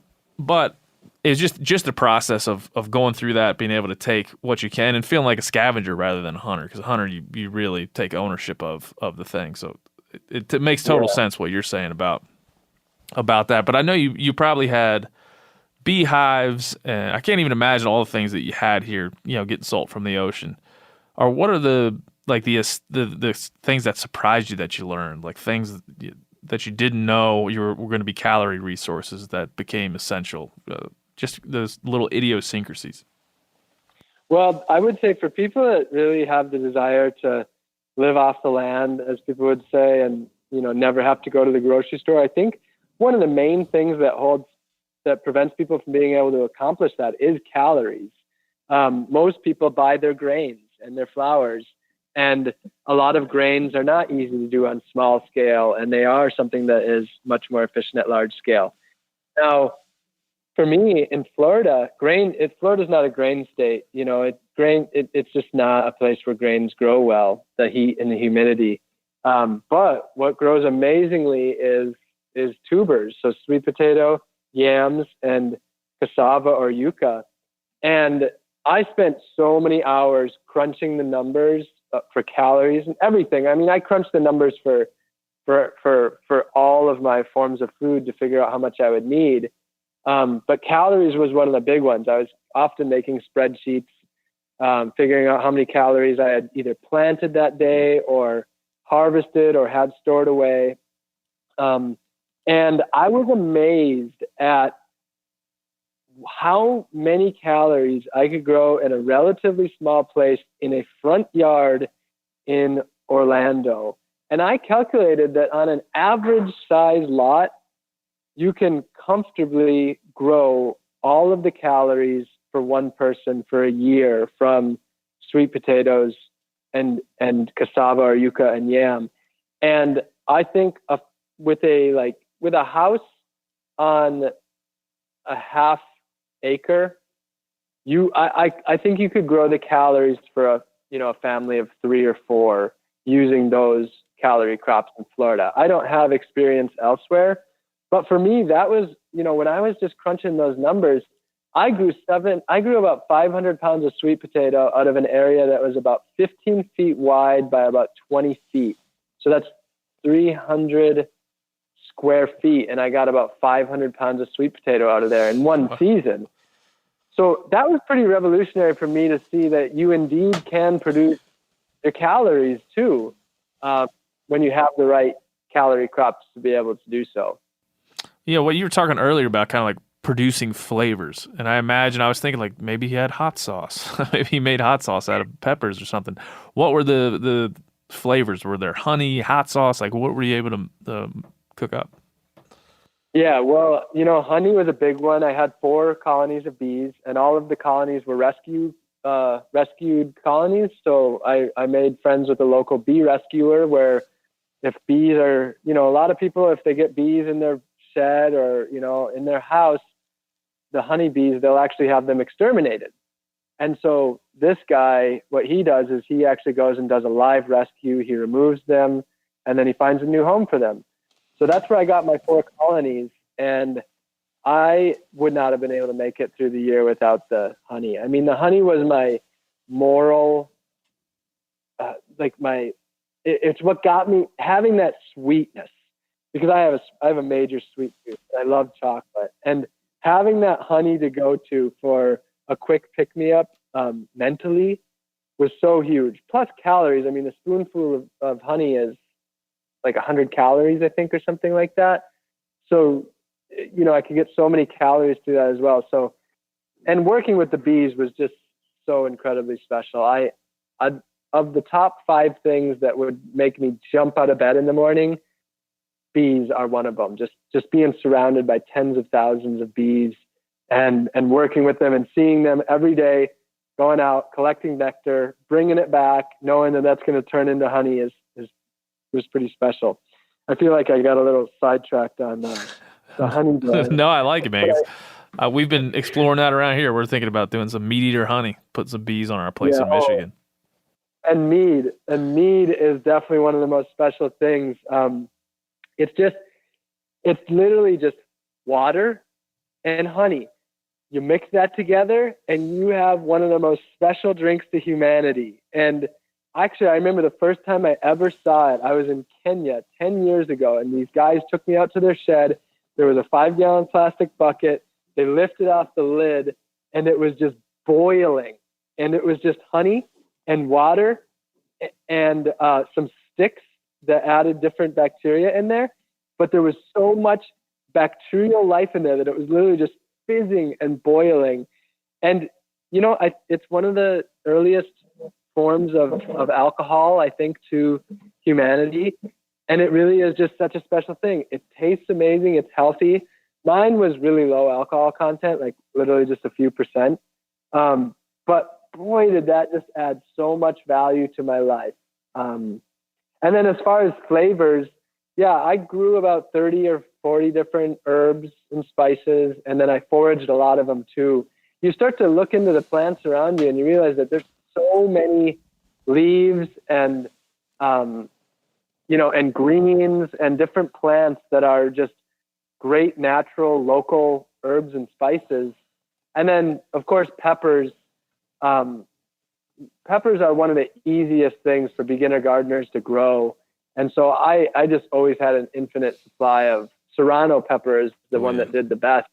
I took a seed from my friend's garden, I planted it, and I got over 1,000 peppers from that one seed over a period of a year or a year and a half. Yeah, man, I love Serrano peppers too. I've grown them over the years, and they're super easy. Even in this Montana climate, you can get them going. Gosh, man, so many questions about like the mechanics of what you did. Did you ever? I mean, for me, food and drink is still an indulgence, right? So you sit down, you're like, I'll have some cake, and I'll have a whiskey.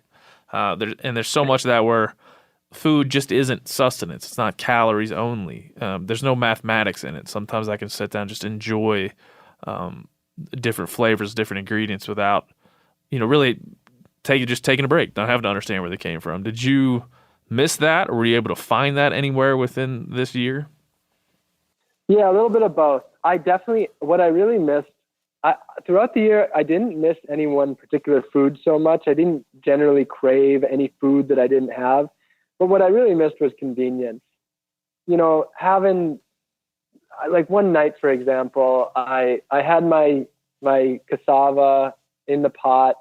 I was cooking it up, and I went into my house. My kitchen was outdoors, and I wasn't paying attention. And I come out, and I open it up, and I've burned these potatoes so bad that there's literally coals in the pot. Like, they are glowing red. I have burnt them so bad. And I didn't have convenient foods in my pantry at that time. I hadn't had dried fruits or things like that. So that night I just went to bed hungry because I burnt my dinner so bad that it was inedible, and I didn't have other foods, and I was starving, but I was also exhausted. So I just went to bed hungry. So there was definitely just that yearning for convenience and ease, like coming home after a long day.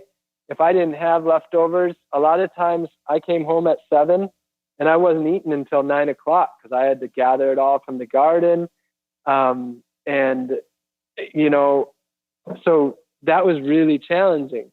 Now, the better that I got and the longer it went on, though, the easier that became. For example, at the end, I had like 30 quarts of canned venison that, you know, I could just pop the top off and add that to any meal. And it was just easy as can be. And I had dried fruits, and I had beans, and I had flour. I had probably 30 pounds of different flours that I could make tortilla and bread from. And so, towards the end, it became easier. And, you know, that's for me an interesting and important point of all this, is that I went after 10 months and being very minimally experienced in any of this. I had never made flour. I had dehydrated very few things. You know, I had never made most of these things from scratch or stored a lot of food. I was so new to so many elements of these. I had never kept bees before. I had never harvested a deer before. You know, I was so new to so many of these things. And the fact that I was able to go from 0 to 100% after 10 months, to me, is amazing. And I look at it and I say, well, if you're established and you've been doing this for 5 or 10 years, then the hardships that I went through wouldn't be nearly as strong. And I do really believe that we can get to a point where we can be doing this and we still can have that comfort and convenience as we build up the pantry that's, you know, full of the multiple last years of preserves and such.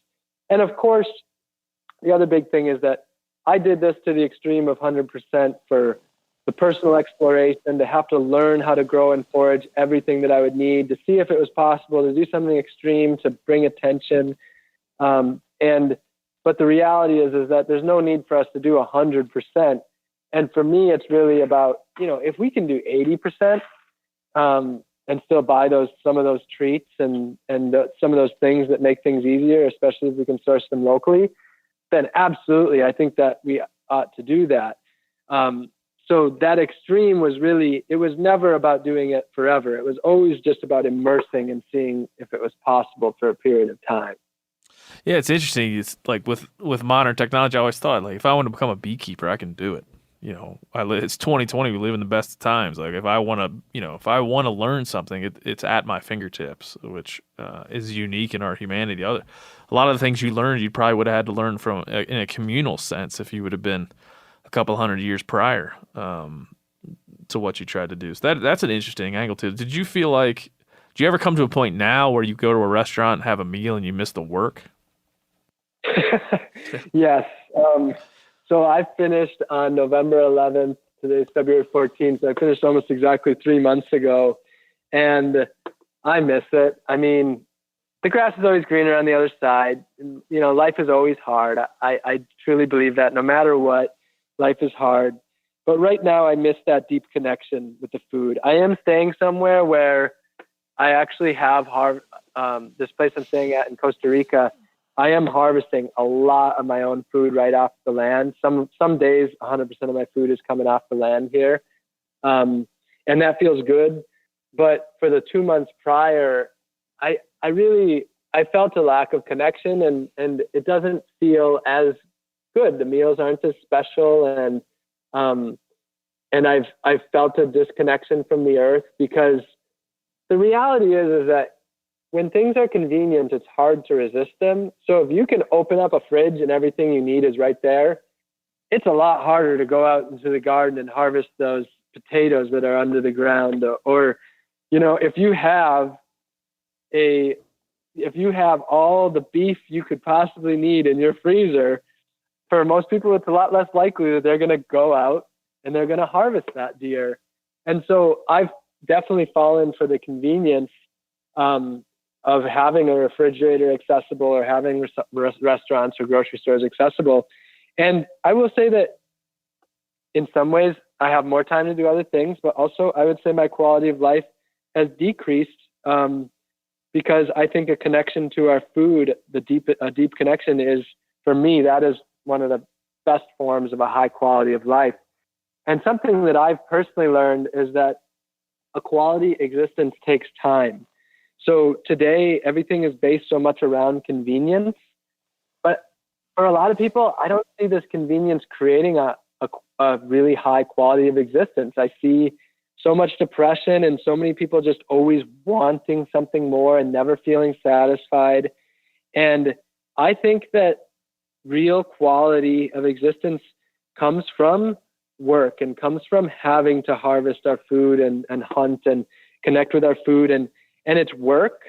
But everybody who's hunted and grown food knows that yes, it is work, but it's not just work. It's passion, it's pleasure, and it's just a deep form of satisfaction. And I will say I've definitely lost some of that deep form of satisfaction.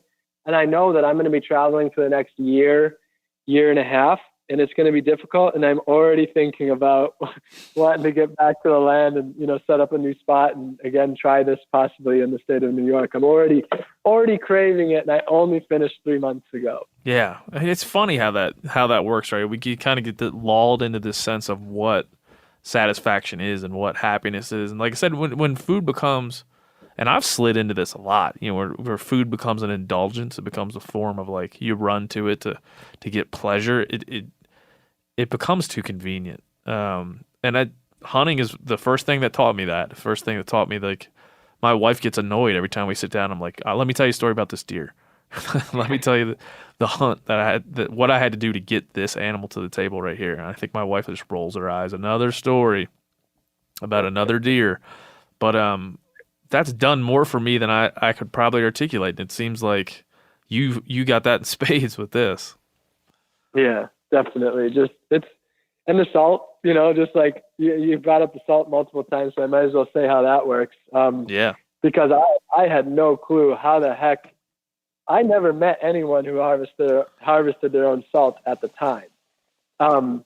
And I just didn't know how the heck it works. And I didn't know what about like contaminants in the ocean. I knew the ocean had salt in it, but how do you actually do it?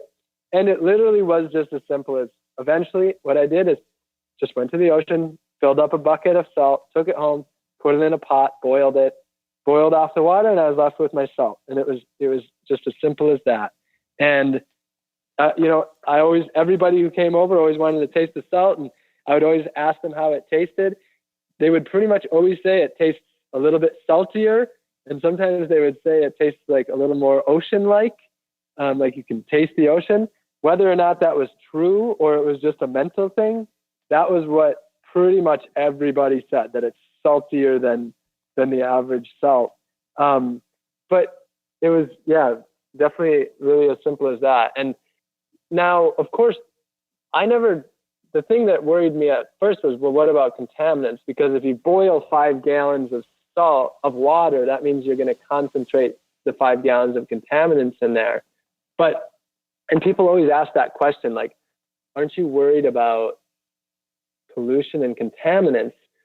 But those same people, I usually ask, well, how do you know what's in the food that you're buying at the grocery store, actually? I mean, even if you look at organic, when you really look deeper at most organics, they are not ever what you would imagine. Like, if you go to almost any organic farm that's supplying on the mass scale to the grocery store, it's not the picture perfect farm that you would imagine. And so I just kind of came to realize that when you're connected to the food, you're going to realize, there are possibly some contaminants here, but it's because you see it. Whereas at the grocery store, you can just easily ignore that and put your blind faith and your blind trust in that system. But we all know that blind faith and blind trust in that system is a form of delusion, and that these food companies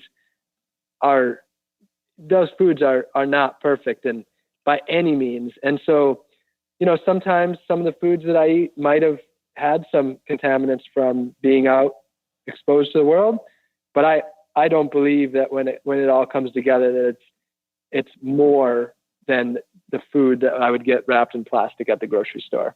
Yeah, I've had people ask me that before. How do you, when you kill an animal, how do you know it's healthy? It's like, well, you look at it.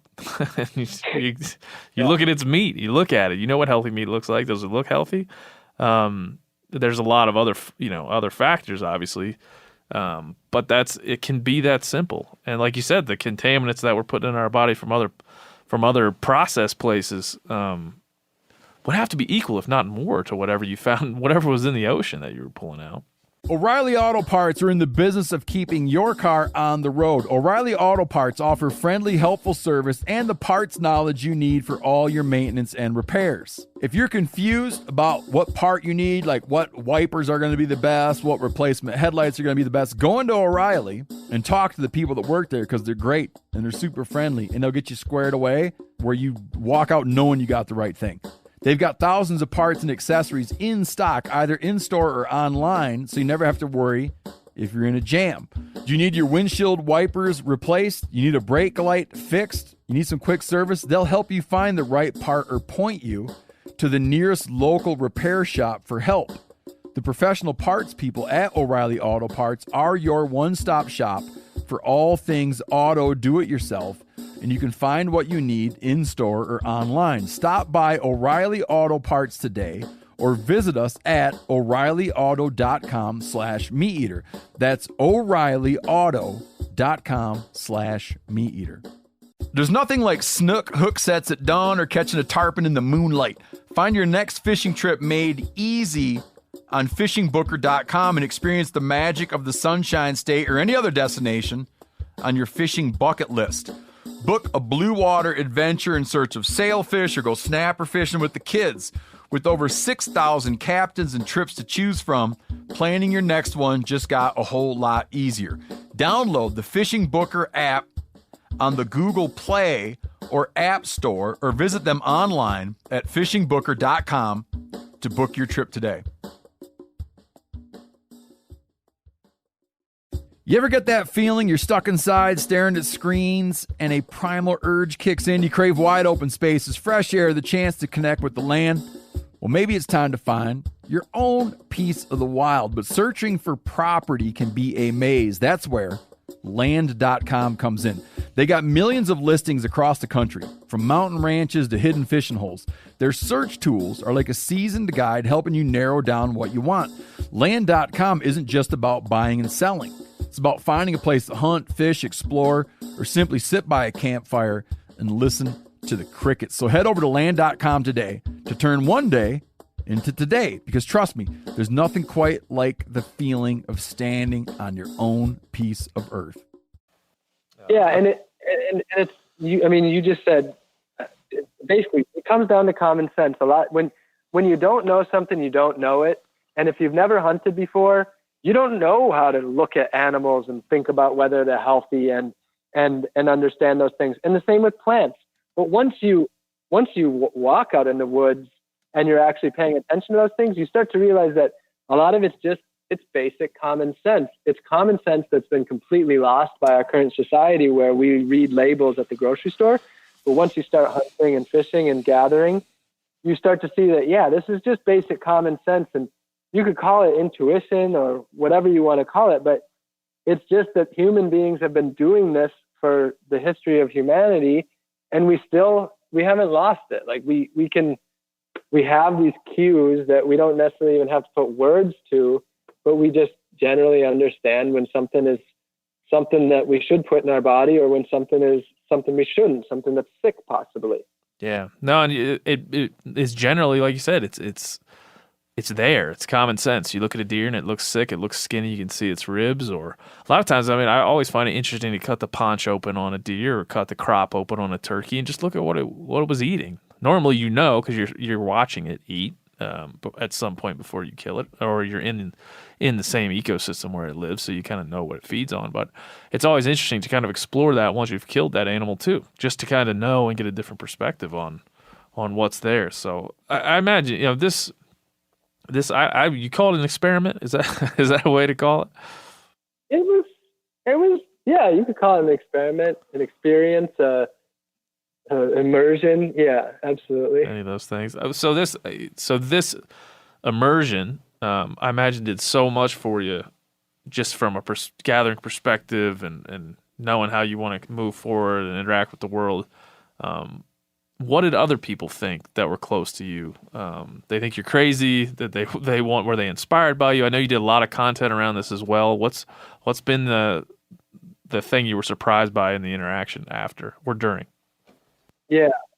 So, and I should clarify, I also would just call it life too, because it is an experiment, but my life is an experiment. Like that's what I'm just always, whatever I'm doing, I'm always experimenting with something, like just seeing what's possible. So it's experiments in life. But yeah, as far as people's response, I've been doing this sort of thing long enough now that I've built a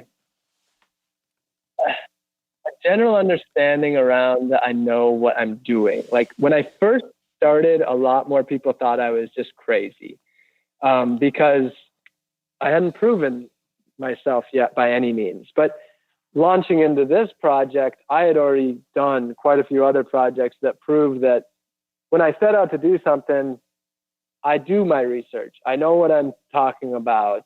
I know what I'm getting myself into.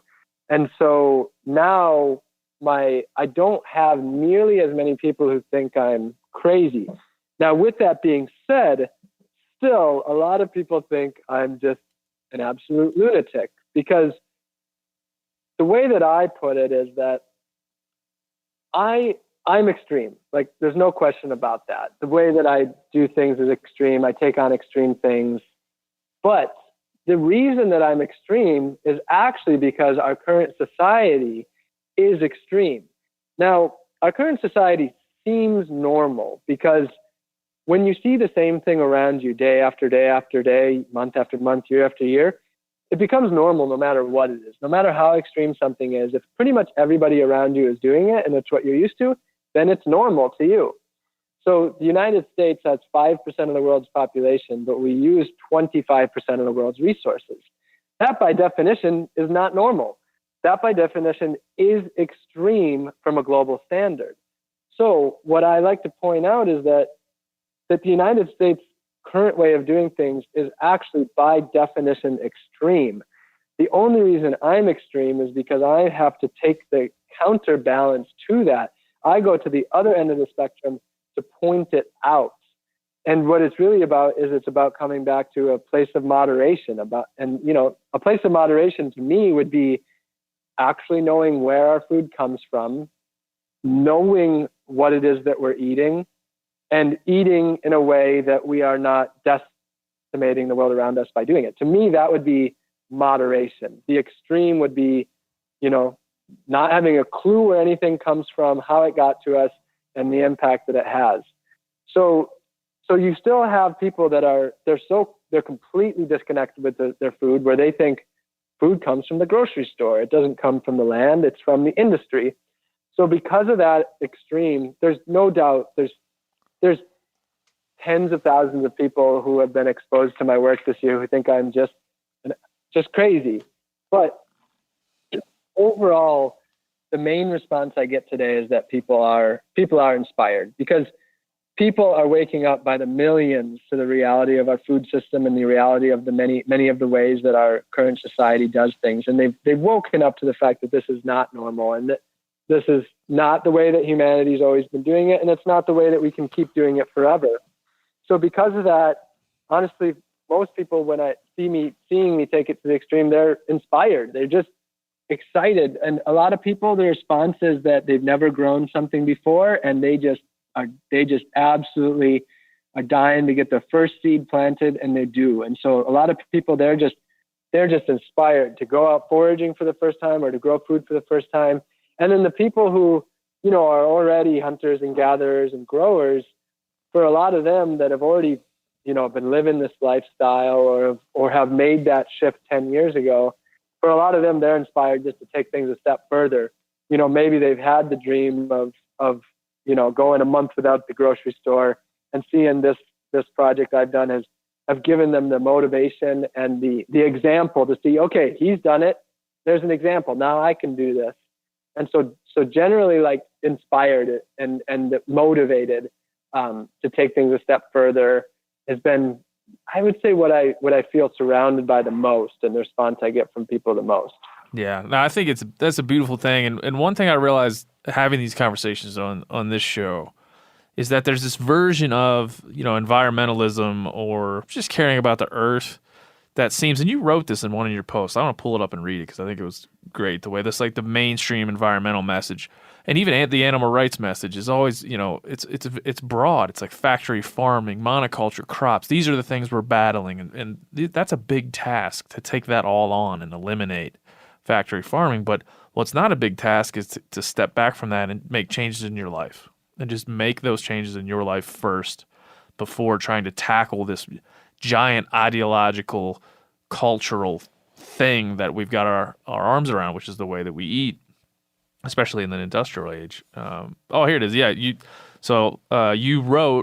posted a picture of the fawn that we've already talked about, and you had a big post and a bunch of good interaction here. But you said at the end, if we want to truly change society and change the world, we must think intricately and embrace diversity in all manners of life. We must go beyond the mainstream environmental message of thought patterns, the greenwashing and labels. We must go far, far deeper. I thought that was very well said, especially when we're looking at harvesting a deer off the road. Yeah.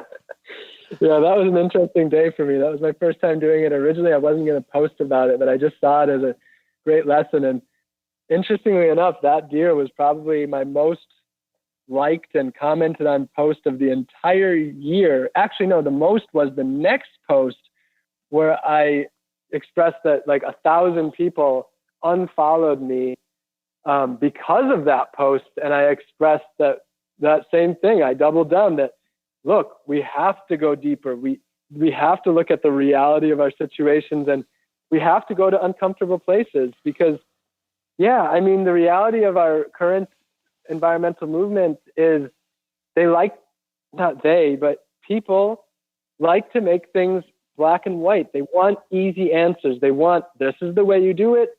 This is the way you don't do it.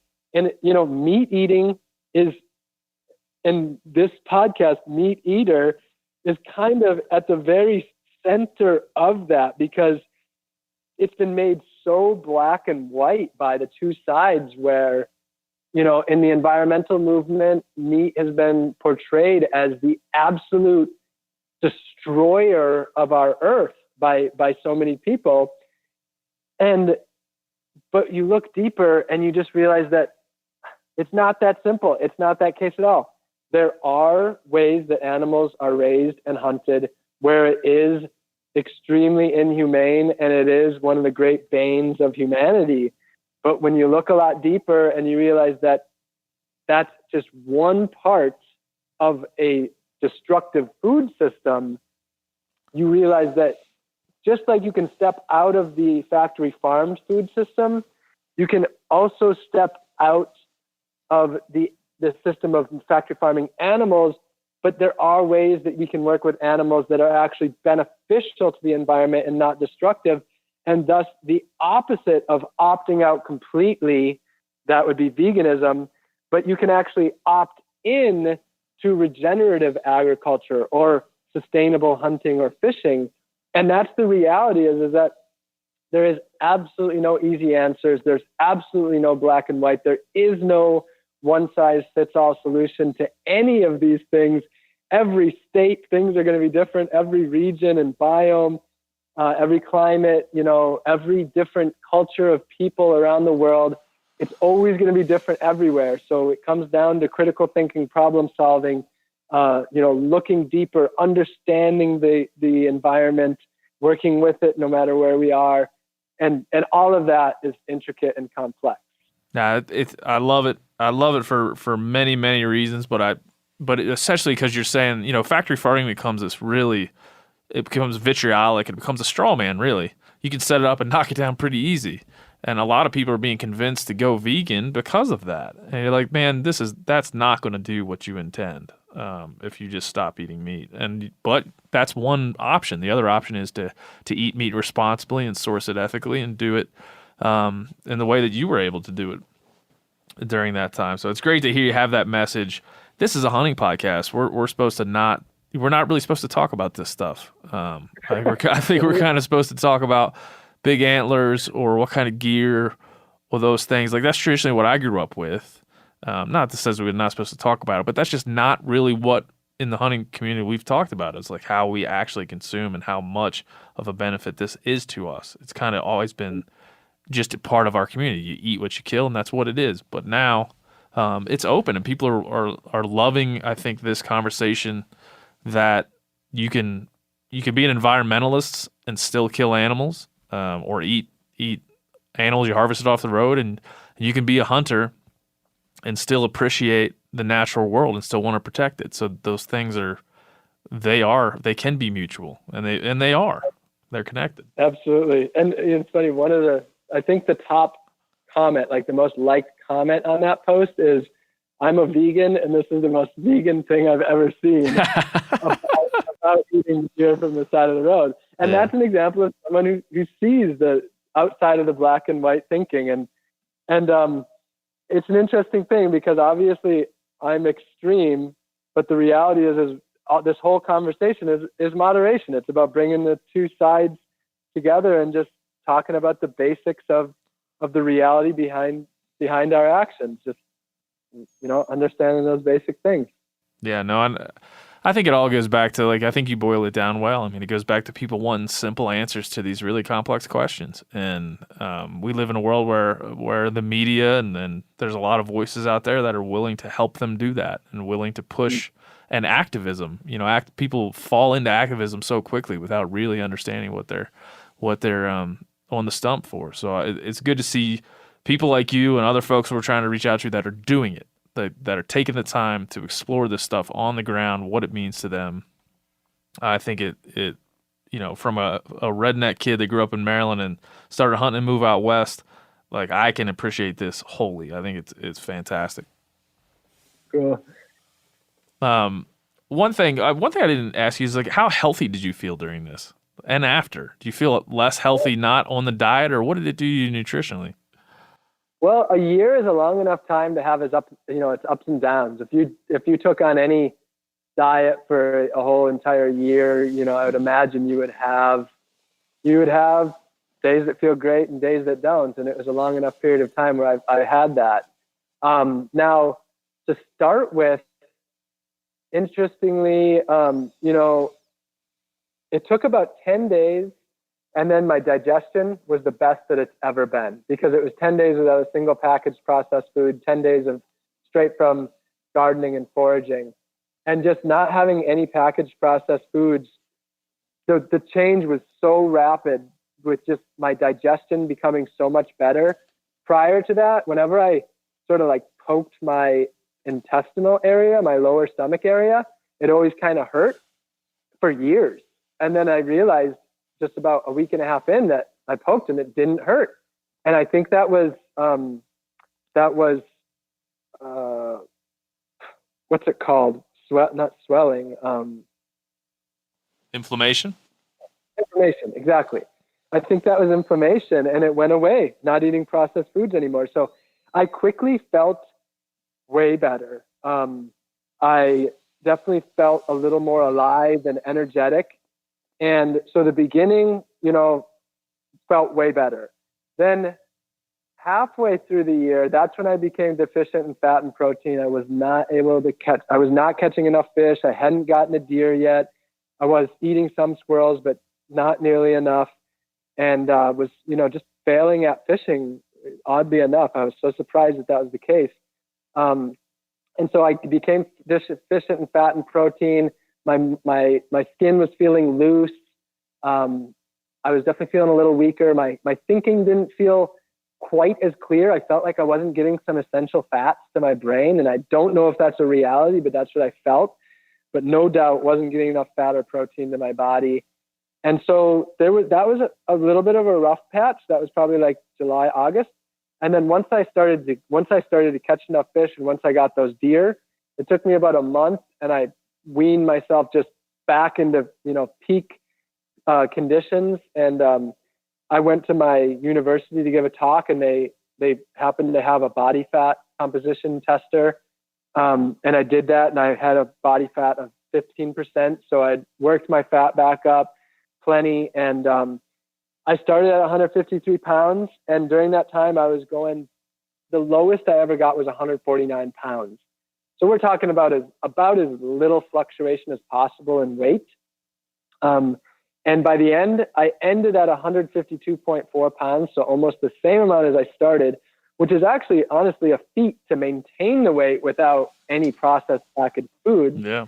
And at the end, I was definitely in the best physical condition that I could recall in mostly in like the last 10 years, most of my, adult life, 20s into 30s.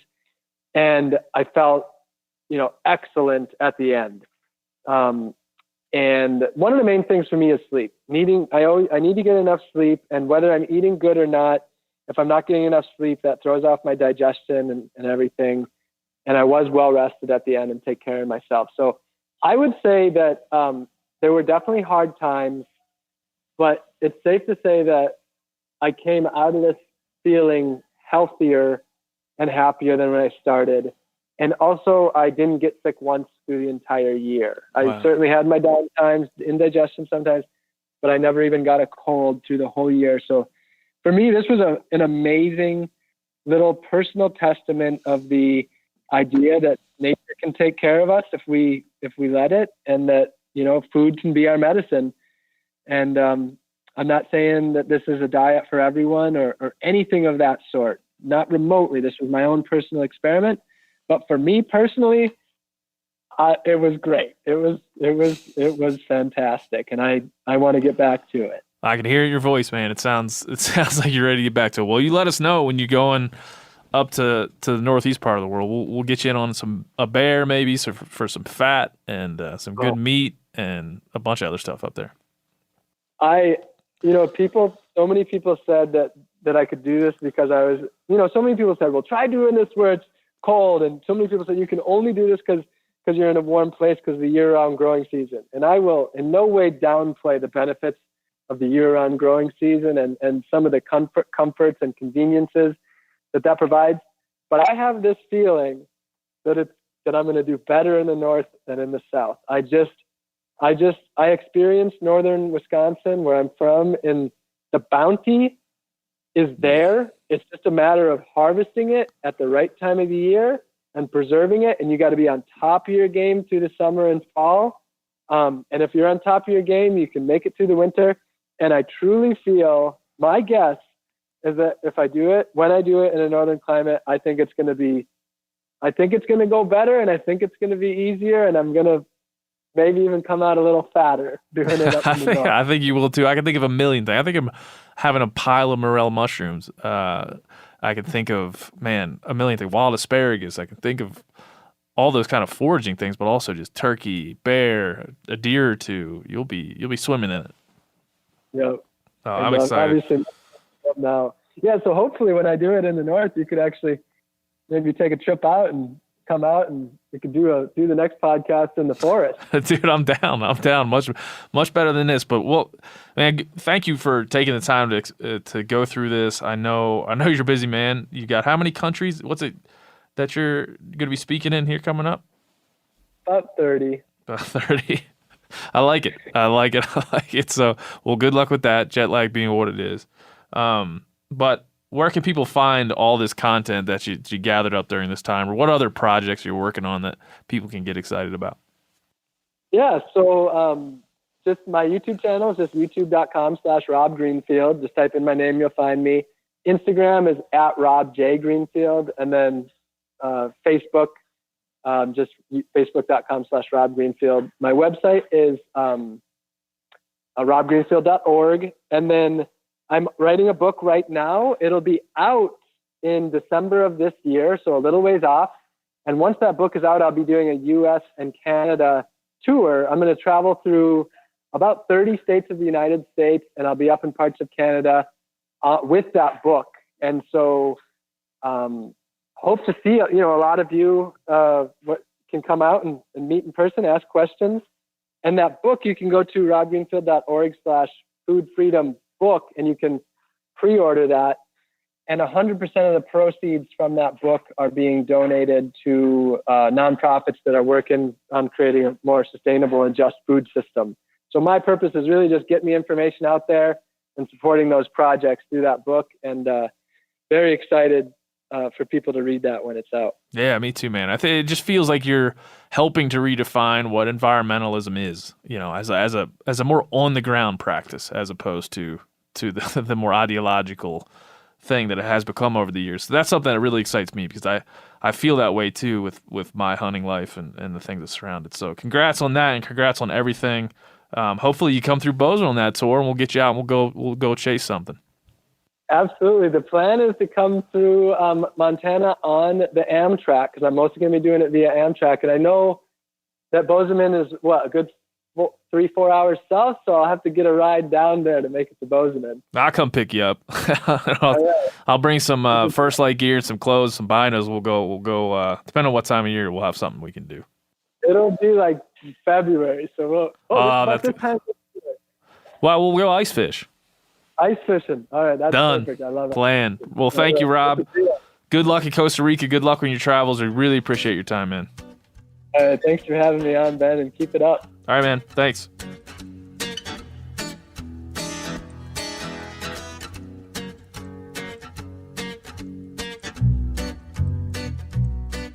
That's it. That's all. The Hunting Collective, episode 104 in the books. Thank you to Rob Greenfield. Thank you to Tracy Crane, Seth Morris, Corinne Schneider, Joe Farinato, Spencer Newharth, and, of course, Phil, the engineer, for putting together another great episode of the show. We have yet one more contest to go over, if you can imagine it, and that is for the podcast kit, the podcast starter kit. So we're going to pick, for next week's episode 105, we're going to pick our top 3 podcasts. We're going to detail why those folks want to be a podcaster, and we're going to let you choose. So be tuned in next week for that. Hey, also another thing, Phil. Yeah, what's up? Say something into the microphone. Hello. Just so we know you're there. I'm here. Guess what's coming back? Officially. Dr. Phil? No. Oh, okay. No. Work sharp, not so sharp moments. Oh, yes. Man. It's coming back. We have reached an agreement. This is news to me. I'm excited. Yeah. Work sharp, not so sharp moments is coming back. At some point this spring, you'll be hearing more Work Sharp, not so sharp moments. So please write into thc@themeateater.com if you want to get in on the fun and possibly win something really cool. So that's going to be coming back. We're going to be doing a bunch of those in 2020. And thanks to, as always, Work Sharp for getting back in, jumping in the pond. I hope I'm not like breaking news, like maybe the contract was just about to get signed. Yeah, you should probably run it by the people upstairs. Nah. Okay. This is putting pressure on everybody. This is how you usually do things, and it's worked out for you so far, right? You think so? Yeah, mostly. I'm feeling pretty good. Anyway, good episode, man. I really am blown away, honestly. We say it in jest a lot here, but am blown away by all of you that are taking this time to draw things and record things. I know you can win stuff, but it's a little bit more than that for me and for Phil. Right, Phil? Yeah. Yeah. And Phil's going to Disney World, aren't you? I am. Yep. Leaving in 2 days. Going to a podcast convention. Pick up some hot tips and tricks, but it's across the street from Disney World, so I'm going to Star Wars Land. Well, we are not going to have a full report at all. Nope. I'm going to record a podcast remotely from the land, and it will be its own episode. You can wait for it in the feed, the THC feed. Yep. It's going to be 3.5 hours long. I'll be drinking blue milk live, and you can hear it. Right? February 31st next year. Okay. Can't wait. All right. It's going to be great. All right. Well, thanks again for everybody for listening to this episode. Stick around with us. We got some fun stuff in store for 2020. I have been working away on some new guests, some new music. We got like some musical guests that we might have in to play some music for us. Man, we got a lot of really cool stuff coming in 2020. So stick around. Peace.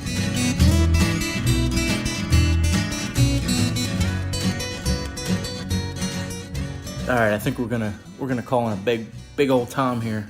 Just give me a little bit.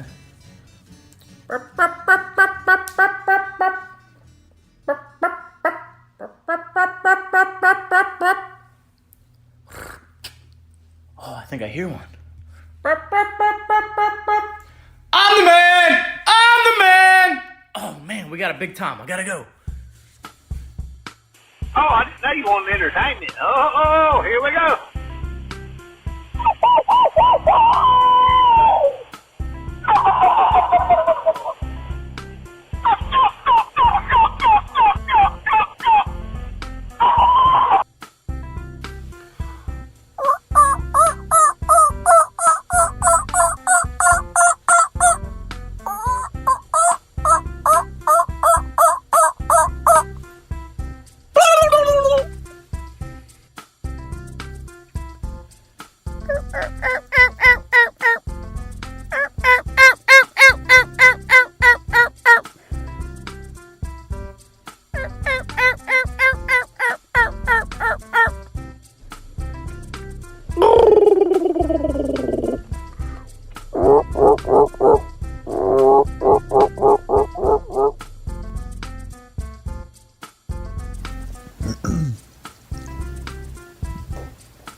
I'm a turkey.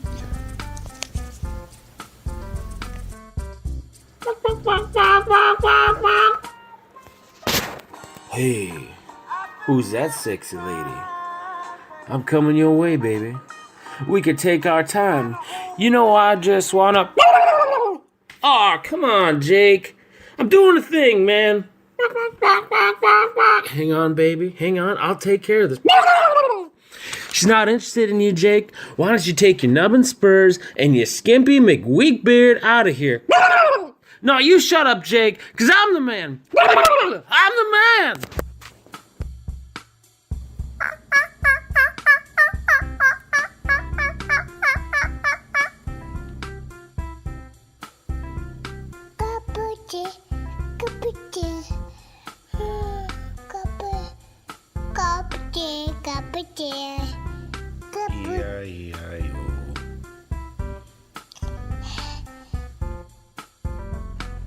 All right, we're giving it a shot here at the Shelby household with Tori and Wayne, my 9-year-old son.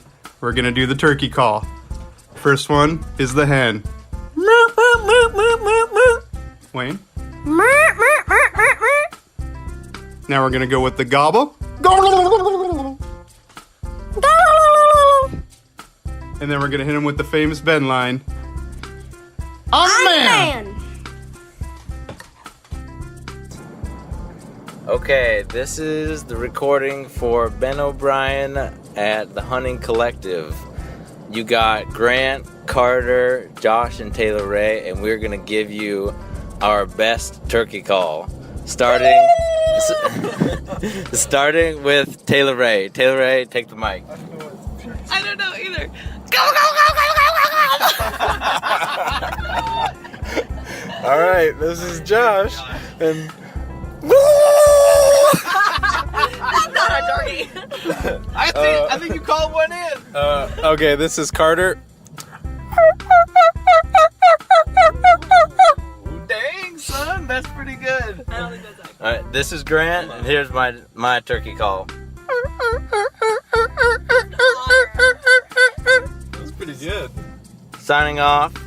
I hope that this brings you much enjoyment. Be careful that you don't listen to this in the woods. You might call it a turkey. The turkeys are coming, yes.